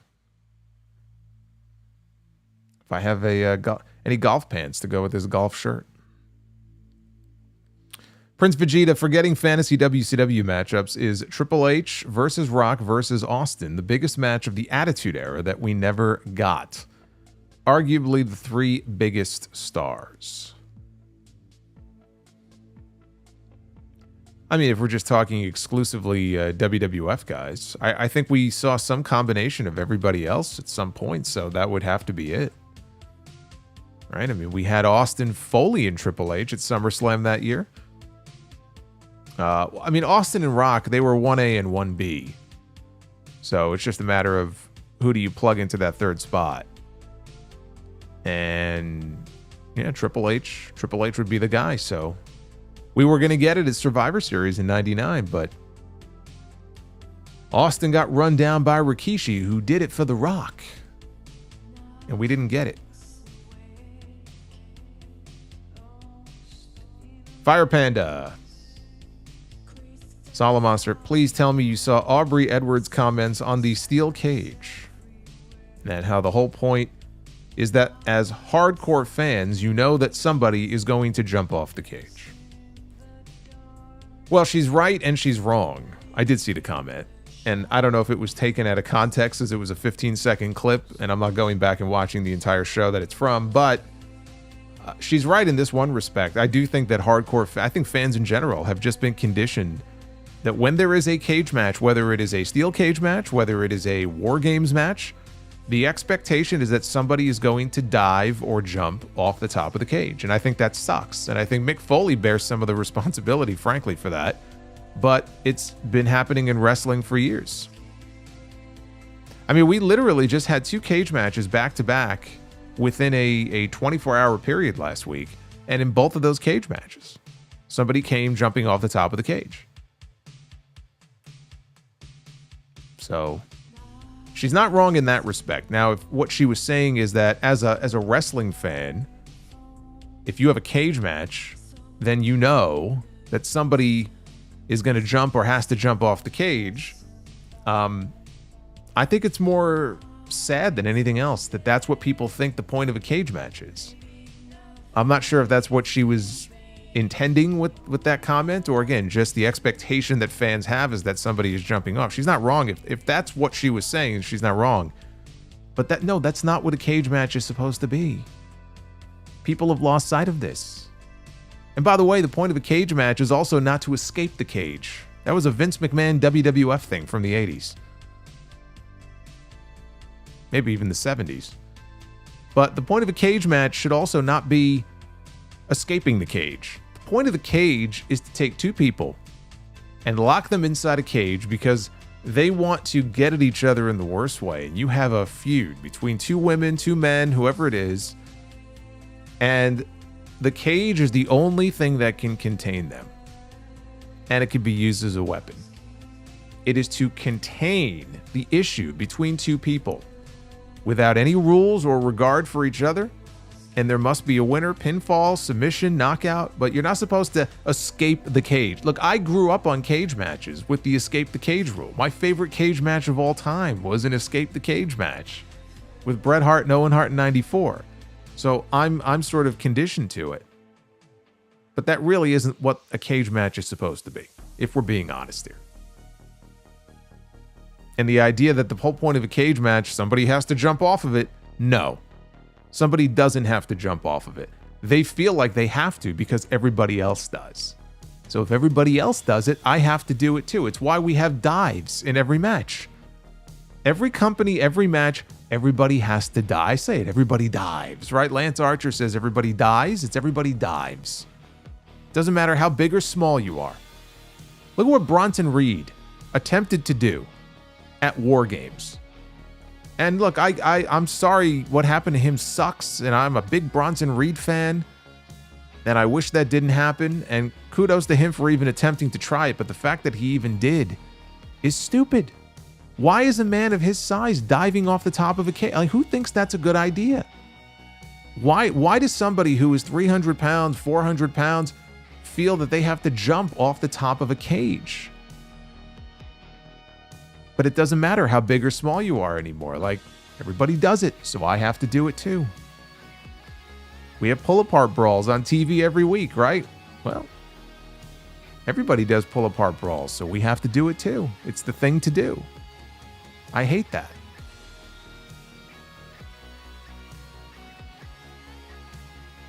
Number 1, Homo sapien. A blind man walks into a bar and a table and a chair. Very good.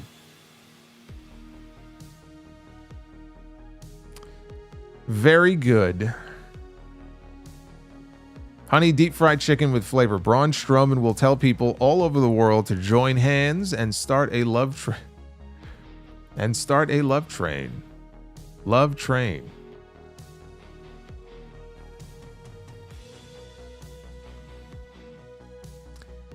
The Mount Vernon Kid.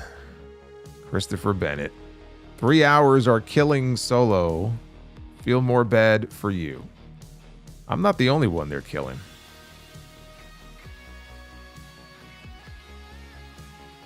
Base Beerus, is that Canary Yellow?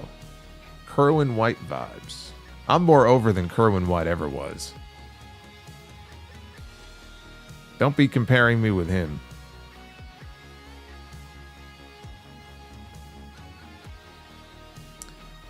Retro KOH. I think Black's vignettes are counting down 4-3 because he will appear 3 weeks from now. I expect that we will see 2 next week.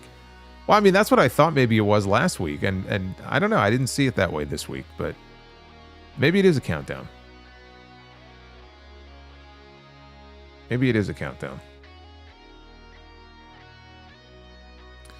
Scott Woodford, why do dads take an extra pair of socks while golfing in case they get a hole in one?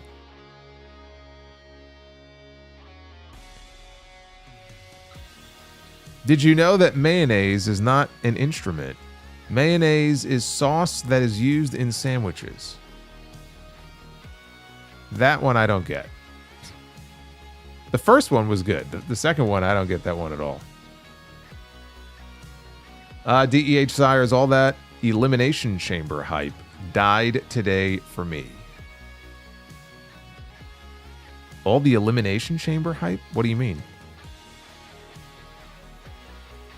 I mean, coming out of the chamber?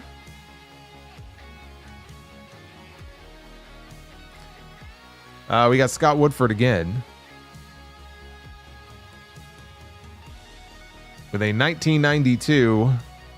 Why Jade and Naomi should main event night 1 is we need to give the Spice Girls what they really, really want. I will see myself out. Please hit the boo sounds for this.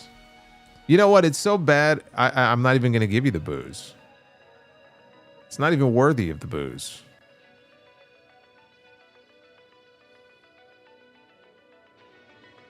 DEH says, not including Cena Rhodes, everything is built the same. Attacks, brawls, attacks. Please do something different, just laziness. That's why I said Gunther has to kill Jimmy. If Jimmy doesn't have a match, then he could be killed. It's fine.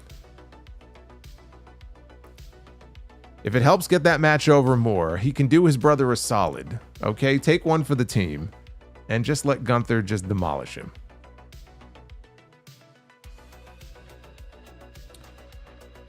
King David. I'm the biggest Jade mark in the IWC. Although I didn't make the Jade Naomi Night 1 comment, I fully agree. Just gives her some more reps. She's going to be worth all the TKO money that she is getting.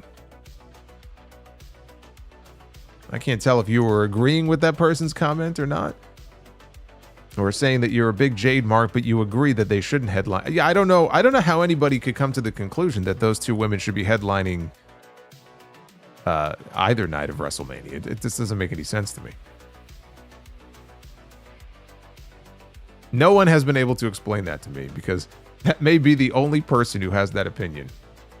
Of all the matches that you could reasonably suggest maybe could close the show on night 1, including the women's world title match, Jade and Naomi.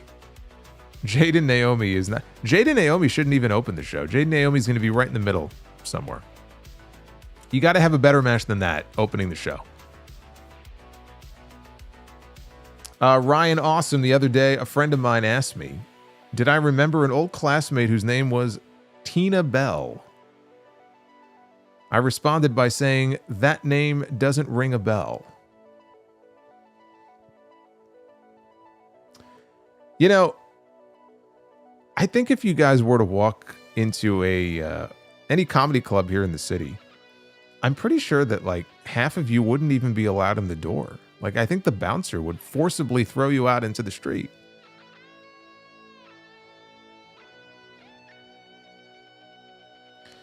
Ryan, you are awesome, but that joke, not so much. Donovan D, when the heck did Pretty Deadly turn babyface, and how? Well, it was after they had the realization that DIY was just using them, and apparently they're heels, or they're babyface. Well, they're probably going to be babyfaces next week because they're going to be in London. But yeah, I mean, not much of a turn. Holiday 197, I think we may be headed for another triple threat match between LA Knight, Braun Strowman, and Jacob Fatu for the US title. Solo costs Jacob. I mean, that's exactly what I pitched last week, except I had Jimmy instead of Braun. So I don't disagree with you. There's Boots with the $150 super chat that scared the shit out of me. Justin G with 2 gifted memberships. Thank you, brother. Rob renewed his membership. Thank you, Rob. Tonga Loa superfan.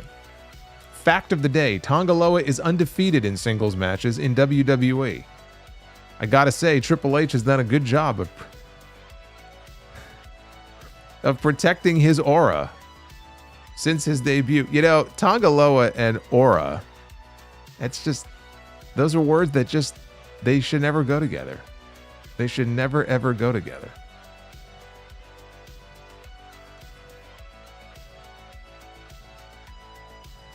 Scott Woodford, celebrating 48 months of membership.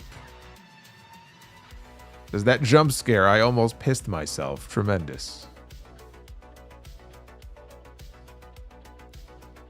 Nick Grasso, what are your thoughts on Ken Shamrock and Kamala possibly going into the Hall of Fame? Shamrock is a good choice, but Kamala, not so much. I've not heard about Shamrock. I don't know if that's something that broke this evening that I'm not yet aware of. Kamala, I am aware of, and I'm going to talk more about Kamala on Sunday on the podcast. Kamala is one of those memorable figures from that kind of golden age of wrestling of the 80s into the 90s. But the peak of his run was really like early to mid 80s. I don't want to sit here and say that Kamala doesn't deserve to be inducted because they have the fucking natural disasters going in this year. You know, what makes them any more or less deserving than Kamala, who actually made money on top with people like Hogan and Warrior? But I'll talk more about Kamala on Sunday. Uncle Donk. Do you think Creative should have pushed Mello to be one of the contenders for the US title? Yes. Justin G, if your hair was gray, the Caddyshack Judge Smales fit would be on point. Well, we're waiting. Get those Be the Booker likes up or you'll get nothing and like it, he says. Yeah, we are currently sitting at 422 likes. So we are doing Be the Booker. As far as the second goal, that's not looking too good because we're not even halfway there. EJ Slump says, if WrestleMania 28 was 2 nights, what main event's night 1? WWE Championship or end of an era? End of an era. For sure. Honey Deep Fried Chicken. Solomonster is ready to challenge Chavo Guerrero, Nick Nemeth, and Charles Robinson on the golf course. Oh, they don't stand a chance. You kidding me? Justin Logue. Anyone tell you that you look like Solomonster? I've heard that a few times. I don't see it, though. I don't see it. Tongaloa Superfan with 10. Another mixed SmackDown for you. That sounds like a cry for Tongaloa to return if I ever heard one. Can you tell us with a straight face that Tongaloa would not make SmackDown better? Tongaloa would not make SmackDown better. Thank you for the super chat. Best always. The $10 super chat. I tell dad jokes, and I'm not a dad, which makes me a faux pas. Oh, good. Good Lord. My goodness. And rest in peace, George Foreman. Yes, indeed. We just talked about that a little while ago. Mario DeRose, you've been crapping a lot on Hulk Hogan lately. Just remember, you probably would not be a WWF fan if it weren't for him. Well, I've made that comment before, Mario, and I'm not sure what's the point. What is the point that you're trying to make? What does one have to do with the other? Remember who was booking Hulk Hogan at that time that I would have been coming up as a fan? Vince McMahon. And Vince McMahon was forcibly removed from his post as head of creative in WWE. And guess what? As I said at the time, don't let the door hit you in the ass on the way out. I don't want to see Vince any more than I want to see Hulk Hogan on my television anymore. What they did or did not do 40 fucking years ago or 30 fucking years ago matters not to me. They have their place in history. Nobody can ever take that away from them. And you're right. I may not be a fan right now. If it wasn't for Hulk Hogan, I'm not sure what the point is that you're trying to make. Does that make them immune from criticism? That's pretty fucking stupid, don't you think? I'm sure you're a smart guy. You're not that fucking dumb. What you did in the past does not make you immune to criticism in the future. That's not how life works. Unfortunately, these days in the world and everywhere, it's almost like everything is a team sport now. Wrestling or in other realms as well, you got to be on one team or the other. I don't subscribe to that shit. I don't. And I think anybody who does is dumb. Use your own fucking brain. Think for yourself. You don't owe anybody anything.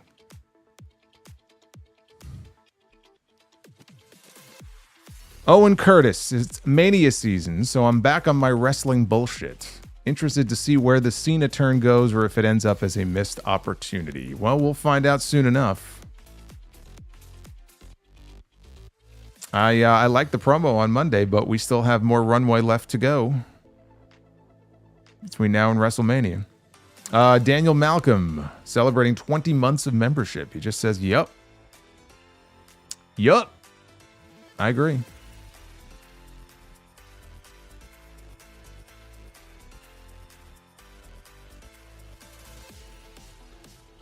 Tongaloa Superfan, favorite pizza chain? When I was younger, it was Pizza Hut. When I used to actually have pizza, but I don't eat pizza anymore, so I have no chain that I could speak of. I don't know. But I used to be a fan of the personal pan pizza. I could eat an entire personal pan pizza by my... I mean, they were small, so... It's not really saying much, but I would eat an entire one all by myself. Owen Curtis, I usually taper off wrestling after SummerSlam, but SmackDown comes to my country, Ireland, for the first time ever on August 22nd. I don't think I can miss that. Yes, that is the second European tour that they are doing. They just announced it this week in August, the end of August into the very beginning of September. And I believe that is going to be the first time ever, I think, that they are doing TV in Ireland. So that's kind of a big deal. All right, well, as I said, we are currently at 400 now and 43. 443 on the likes. So you smashed the goal.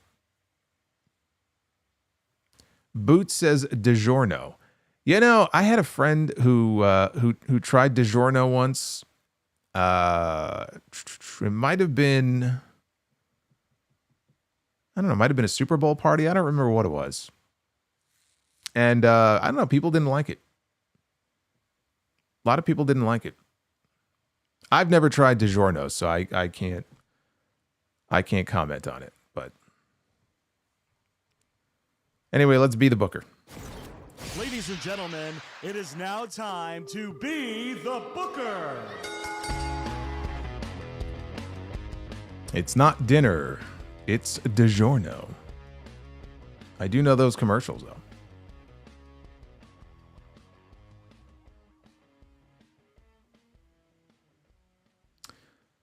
All right, so we'll start with the tag teams as we usually do. We got one round here, so we got to make it a good one. I would say this is a hell of a way to start. We got Arn Anderson and Tully Blanchard, the Brain Busters, with the greatest manager of all time standing in between them, Bobby the Brain. What does Arn have all over his body? What is with this image I picked? What is all over Arn's body? He looks like he has some sort of rash. Look at this. He's got green spots all over him. Has he got the measles? I hear there's a lot of that going around in New York. Poor Arn. He needs to see a dermatologist. Muda misted Arn. I think so. All right. Brainbusters. Here's a team, a little blast from the recent past that you may have forgotten about. Keith Lee and Swerve Strickland against the Brainbusters. I mean, that's a no-brainer. Swerve in my glory. That's right. Former AEW Tag Team Champions. I think that would be a great match. That would be a great match. All right, women's be the booker.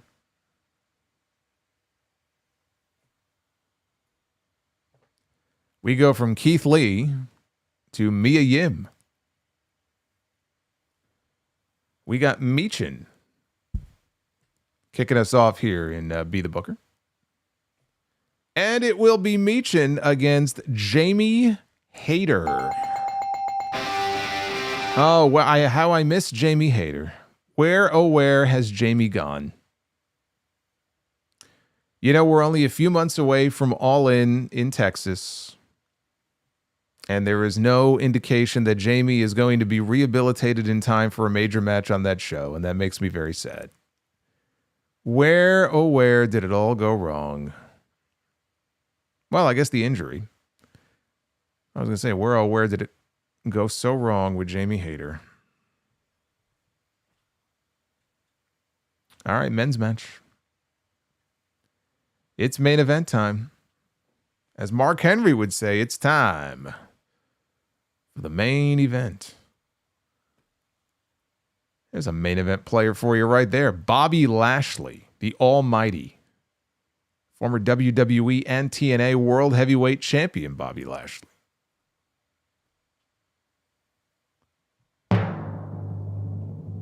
1/3 of the Hurt Syndicate, if you count MVP, is one of the three. Bobby Lashley is going to be taking on the Godfather. Come on. This is supposed to be a main event match. This is supposed to be a main event. Oh, Bobby Lashley and the Godfather. Well, 2 out of 3. Not too bad. Not great, but not too bad. I was hoping to give you something a little bit better than that.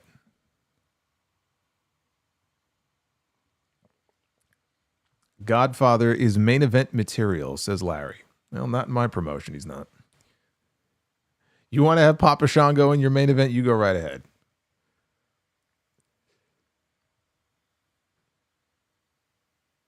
EJ says, you mentioned the Brooklyn Cyclones. What is your opinion on them now being in high A instead of short season A?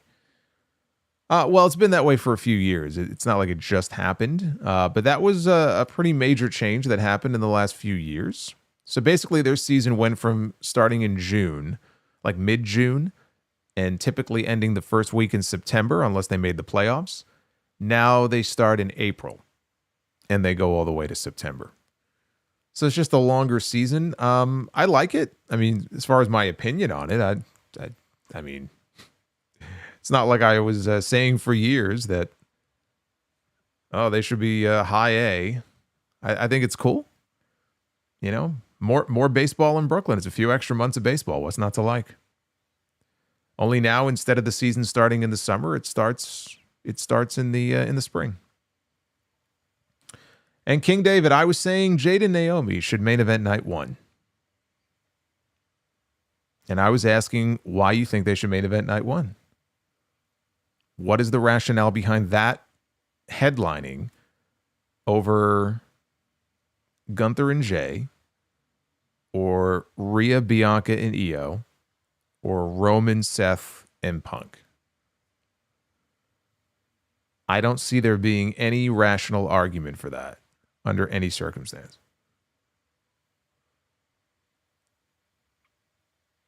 Rican Son, channel member for 40 months. Buy, sell, or rent The Pest, Biodome, or Freddy Got Fingered. Now it's time to go watch some Bill Nye. P.S. I love you, Solo. You know, I never saw The Pest. And of the other two, you know what? I'd probably have to buy on Biodome. I'll buy on Biodome. I will rent on Freddy Got Fingered and sell on The Pest, just because I don't think I ever saw it.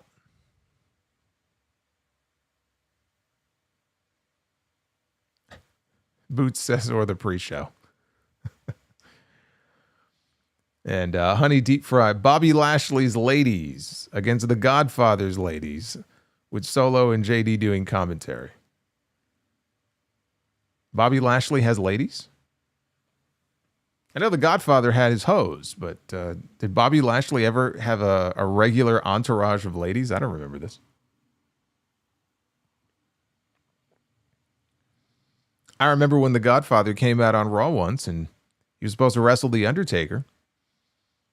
And he offered the Undertaker one of his ladies of the night. I don't think that worked out too well for him.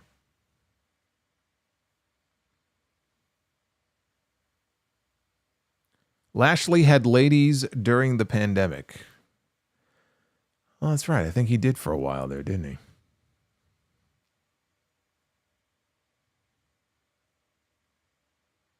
Lashley's sisters. Yeah, I don't think that's what he was referring to. I don't think that's what he was referring to.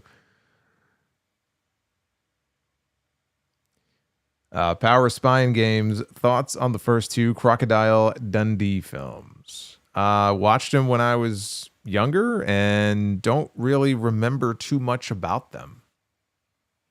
So I can't really say that I have an opinion one way or the other. I legitimately don't think I've watched them since whenever it was the first time that I watched them.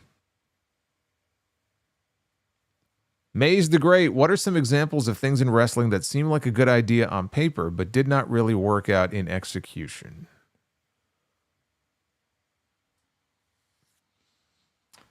I don't know. Things that sounded good but didn't work out. I mean, AJ Styles against Shinsuke Nakamura at WrestleMania 34. That sounded like a great idea, but I don't think that worked out the way that a lot of people were hoping it would.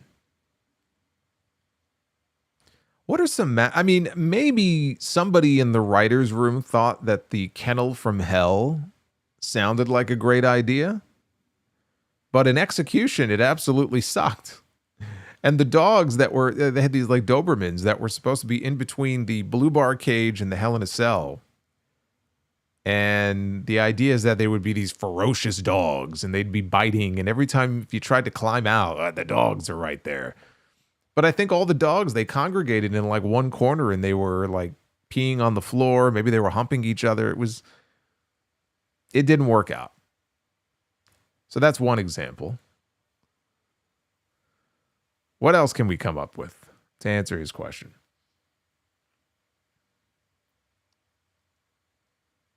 Alberto Del Rio's push. Yeah, in hindsight, that was probably a bad idea. But he's saying things that people would have thought, this sounds great, and that it ended up not being great. New Day turning heel on Big E. Well, yeah, that one makes me sad now looking back on it. The Punjabi prison match. I don't know. I mean, that kind of looked like a cool structure. I don't know. Was it really that horrible? I remember the one that Batista was in. The Yavapai strap match. That's right. Everybody thinks it's Yapapai. It's actually...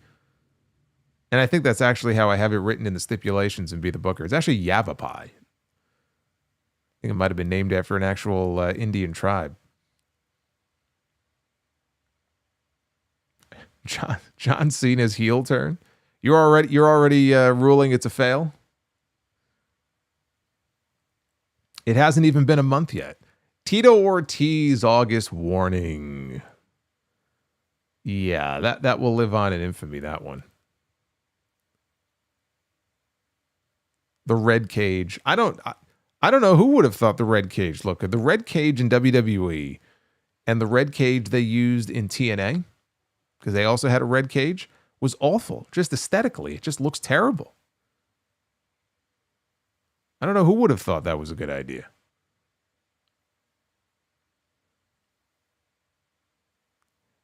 Yeah, you know what? EJ says World War III and Battle Bowl. Yeah, I would agree on that. I never liked World War III. They had 60 guys, 3 rings. You could barely keep track of what was going on. I think World War III was fucking terrible. Some people might like that shit. I hated it. I never liked that. But I could see where they would have said, oh, we'll have 3 rings instead of 2, like War Games, and we'll have 60 guys, and it's going to be like this amazing match. Yeah, it was an amazing clusterfuck is what it was. Justin G says, buy, sell, rent, Kingpin, the movie, Weird Science, the TV show, Stargate SG-1 TV. There is a common actress between these. It's not Jerry Ryan, is it? Well, I can safely say that I have not seen any of the movies or shows that you just described. I haven't seen a single one of them. I haven't seen if it's Stargate, if it's Star Trek, if it's Starship Troopers. I haven't seen any of it. If it's Weird Science, I didn't see it. And Kingpin. Was D'Onofrio in that? Was Vincent D'Onofrio in that? I don't know. I never saw it.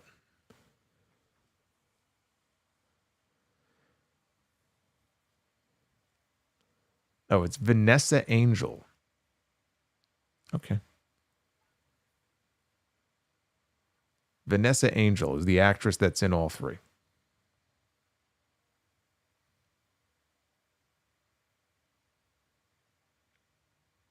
Which is the one that had Richard Dean Anderson? I used to watch MacGyver, but I never watched him on whatever that sci-fi show he was on. TNA going head-to-head with Raw. Oh, believe me, I talked about that a lot at the time. Yeah, that was a disaster. How have I never seen Weird Science? I've never seen Weird Science. Used to come on after Monday Night Raw. Do you think that most wrestling fans actually watched the shows that came on after Raw because wrestling was the lead-in? Do you know how much turnover there was on those shows? They were constantly changing the shows that were on after Raw because wrestling fans watch wrestling. Okay, and unless there's another wrestling show after, they're not going to watch it. You know how many shows they cycled through that used to come on after Raw?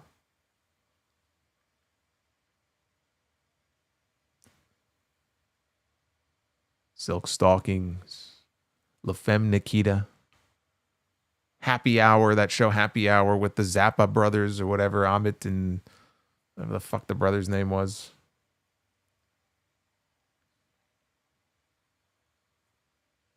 Justin G. I just read that one. Thank you, Justin. I thought something else popped up. Pacific Blue. I think Shawn Michaels guest starred on that one.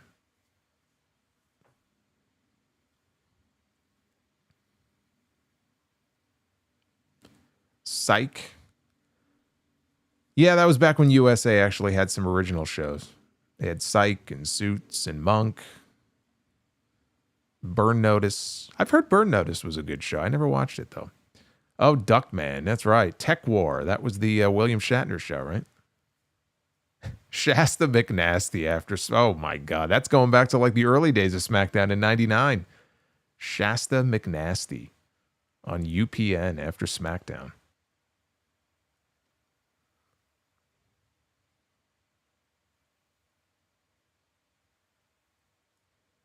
In Plain Sight, Mr. Robot. What does USA even have these days?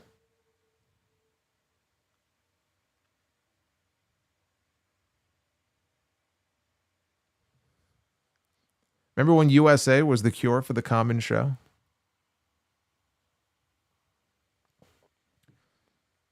Outside of WWE, it's the cure for insomnia. Actually, SmackDown is on USA now, so you can include WWE. It's the cure for insomnia is what it is now.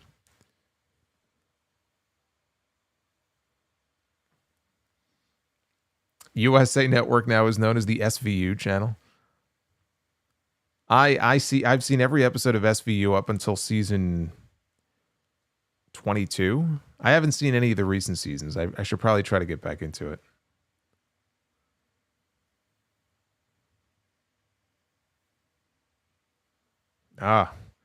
Rhonda Shear's Up All Night.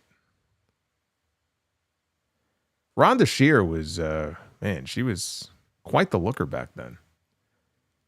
She was on an episode of Judge Judy. Believe it or not. Forgot what the case was. I think it might have had to do with her, with her chest. And she may have had breast reduction surgery.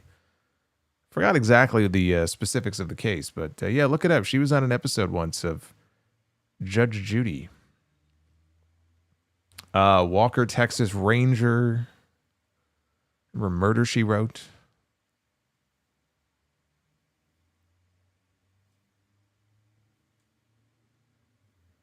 Is the Chucky series still a thing on USA? I think they had their last season, did they not? I know Liv Morgan got killed on an episode of Chucky. She got turned into Liver Morgan.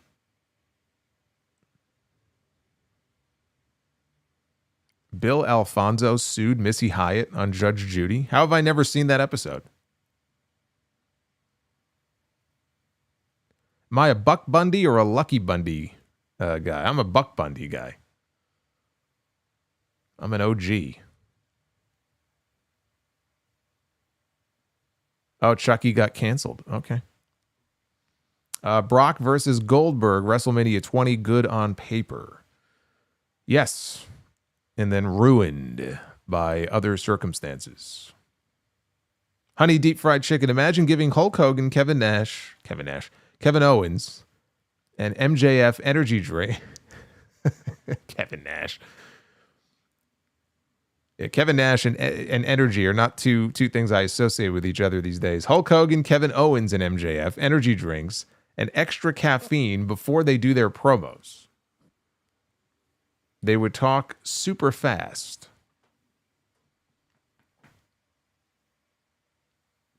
Why did you single out those three guys? I mean, wouldn't that be true of almost anybody? Why did you specifically name Hulk Hogan, Kevin Owens, and MJF? That's kind of weird.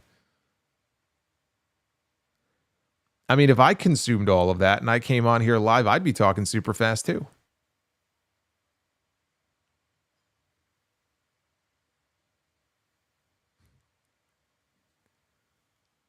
EJ Slez. He says it was on Judge Mathis, not Judge Judy. You talking about the Fonzie case? Yeah, I don't remember that being on Judge Judy before.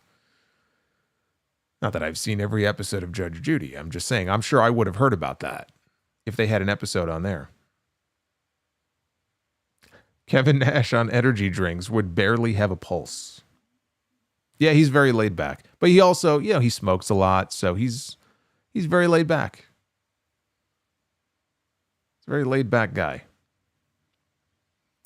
We need Solo to do a stream hopped up on 5-hour energy sometime.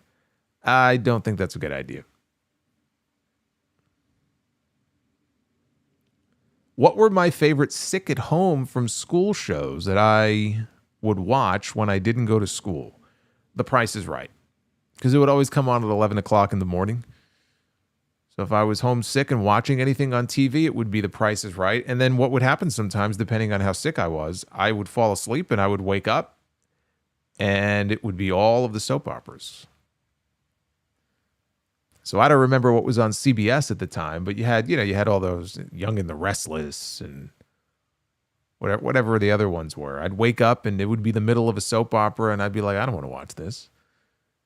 So I'd flip it off and then the People's Court would be on or something like that. Those were the days, man.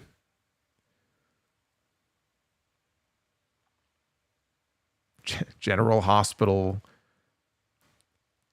As the World Turns, The Young and the Restless.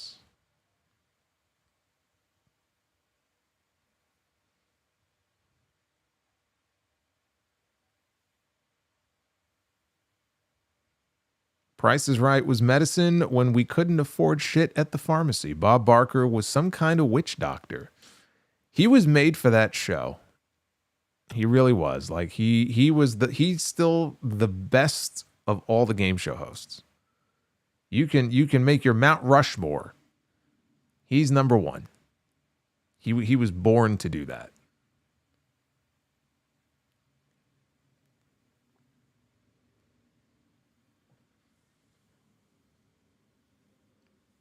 Young and the Restless and Bold and the Beautiful still come on CBS. How do you know this? Are you a fan? All My Children with Susan Lucci. I remember what a big deal it was when she finally won that fucking Emmy Award. What was it, 19 years or 19 nominations, and then she finally wins? And it was everybody made such a big deal about it.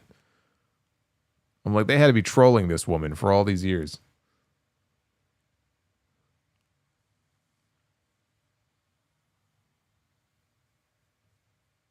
Regis and Kathy Lee was sick school day show I would watch with my money. Fuck Kathy Lee. Best Raw guest host too. Yeah, Bob Barker. That's right. The best guest host of the awful guest host era of Monday Night Raw.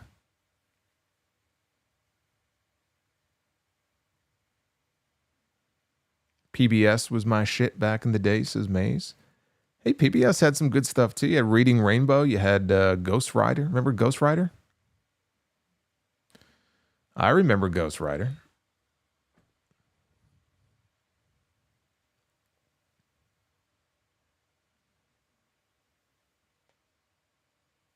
Am I interested in the new Final Destination. Was I a fan of the originals? Not really. I think I've seen one or two of them. I never got into it, though. I don't have anything against it. I just, for whatever reason, I just never really watched the Final Destination stuff. It's like the Saw movies. I watched up until like Saw 6, and then I fell off. So I didn't see any of the ones that came after that. What is Solomonster's favorite Muppet or Sesame Street character? Oscar the Grouch. He's my guy.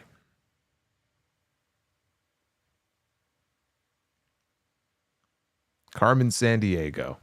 Son of a bitch. It's one of my favorite shows. Where in the world is Carmen Sandiego? You know, now that you mentioned that, I think when I'm done here, I'm going to go find it on YouTube. Or Spotify. I'm going to go listen to the song. I'm going to go listen to a cappella. I haven't heard that song in forever. I would play it here right now if I knew YouTube wouldn't be a bitch. Honey Deep Fried Chicken says, Kevin Owens says he has the best moveset. Bob Barker has his own best moveset, the punch. You said Bob Parker, by the way. It's Bob Barker.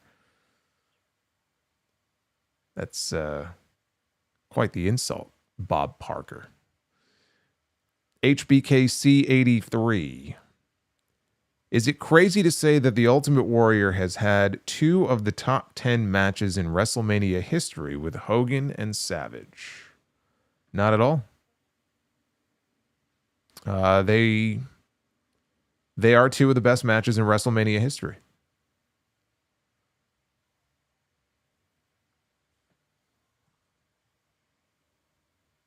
Reconson. Yes, I am ready for the Mets season. I am ready for the Mets season. I just have to figure out if I'll have a way to actually watch any of the games, since YouTube TV still doesn't have SNY. Eminem, what are your 3 rules of professional wrestling? Not Sam has his 3 as number 1, watch the product. Number 2, speculate wildly. And number 3, everything counts. His rule of wrestling is watch the product. I mean, isn't that sort of assumed? That you watch the product?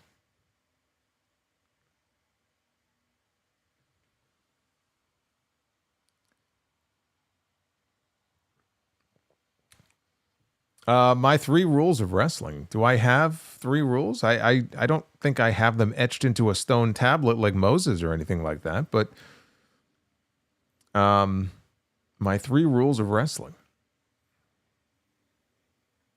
Well, I mean, everybody, I said before, everybody dives. That's seemingly become one of the rules of wrestling these days. Everybody has to dive. So that's got to be one. I don't know. I'll have to think on the rest. There's so many things I could have on that list. EJ says Reigns should be made a saint. Oh, Regis. I thought they said Roman Reigns should be made a saint. Regis should be made a saint. His 2 miracles were making Kathy Lee and Kelly somewhat likable. He was a miracle worker. And May says favorite memories of the 86 Mets. That crazy team. I mean, personally, I don't remember too many specific things from that season as far as like me as a fan at the time. I was only really first watching the Mets back then. I was still so young. I actually still have my Mets program. I have a program. It's like a thick book too for the 1987, or maybe it was a yearbook. I think it was the 1980s. It's not a program. It's the 1987 yearbook for the 87 team. It's got Shea Stadium on the front of it. I still have it. So, I mean, the memories that I would share is all the stuff from after the fact. I mean, I was still too young to remember too much specific stuff from that season. But, I mean, the 86 Mets, man, that's the team. Literal books have been written about that team.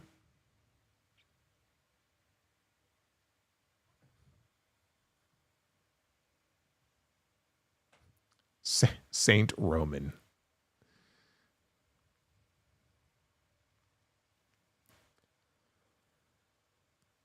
Not Sam says people don't pay enough attention to what's going on the product. Oh, that is undoubtedly true from some of the messages I get on a daily basis. So he's not wrong about that.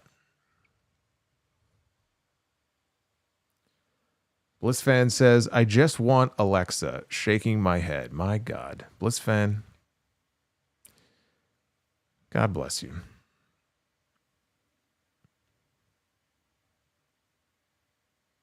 No team partied more and won like the 86 Mets. There was no reason that they shouldn't have won in 87 too. That was a big disappointment. Devin from New Jersey. My dad thinks Cena will still wrestle after 2025 as his acting can go sour and rock bands have farewell tours all the time before reuniting. Well, I mean, if the usual rate of wrestling retirements is any indication, then you would think Cena will be back at some point. But I take him at his word. I think he's serious about it. I think after this year, he's done.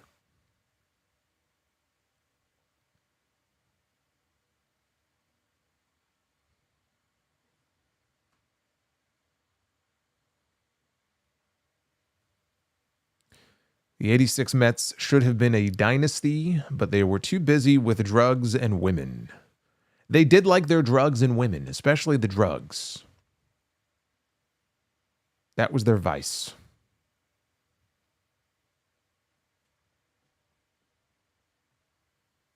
Cena waiting for that Saudi check.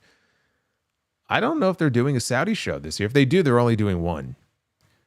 But they may not be doing any. I think they're doing 3 next year, including the Royal Rumble. So if that's the case, he's going to miss out because I don't think he's wrestling next year.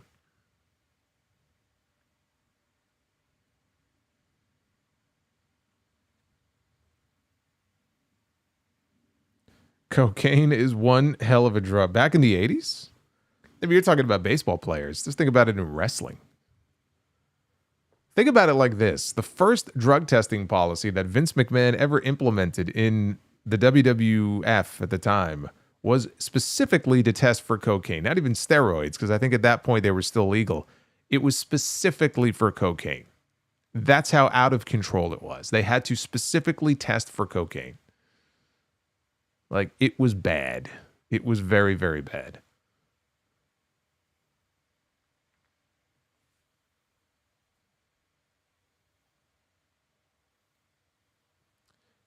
I remember when Mick Foley retired and then came back at WrestleMania. That was WrestleMania 2000. He had his retirement match against Triple H and then got the phone call, hey, we have this idea for McMahon in every corner. And like literally it was weeks later and he had already cut his hair. He had like a short haircut. He thought he was done. But they talked him into coming back. I don't think John Cena is going to do the same thing.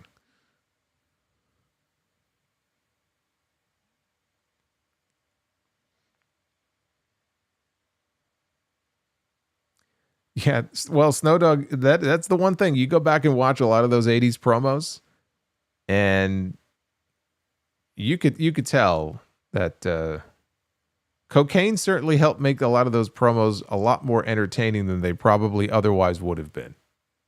I do miss me some coked up promos from the 80s. They don't make them like that anymore. I miss that. And Tassie, what type of match would have been better during the Attitude Era? The Money in the Bank match or the Elimination Chamber match? In the Attitude Era, the Elimination Chamber. Yeah, I mean, you do an Elimination Chamber match back in like 99 with Austin, Rock, Undertaker, Kane, Triple H. Was that 5? You need one more. Austin, Rock, Triple H, Undertaker, Kane.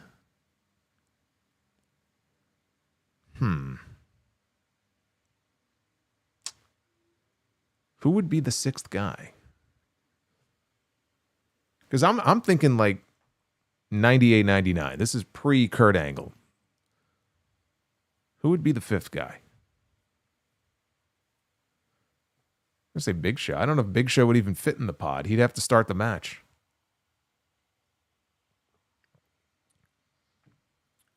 Jericho? Maybe Jericho.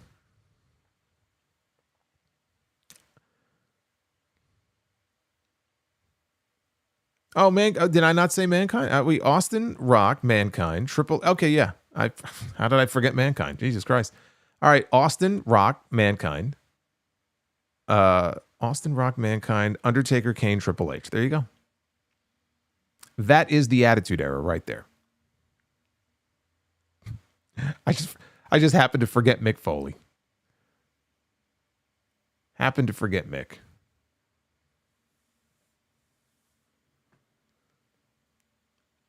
Buy or sell Earthquake versus Vader. Vader.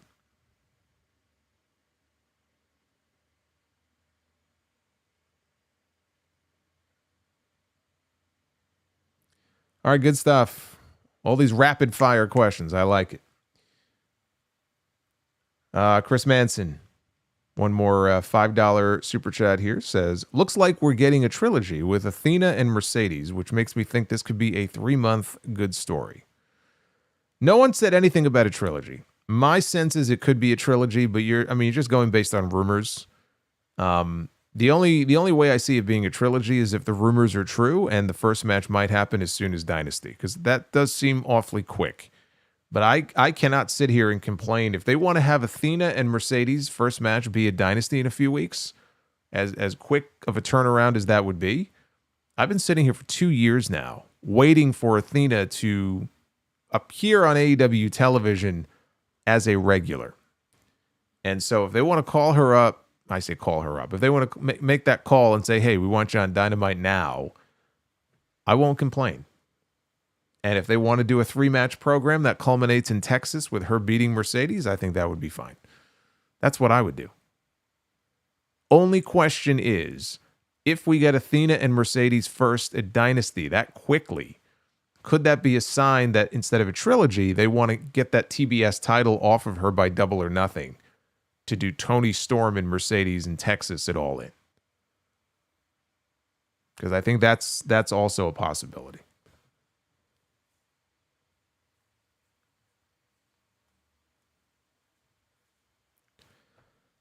Well, thank you for the questions. You can tune into episode 906 on Sunday. I don't know what day of the week it is.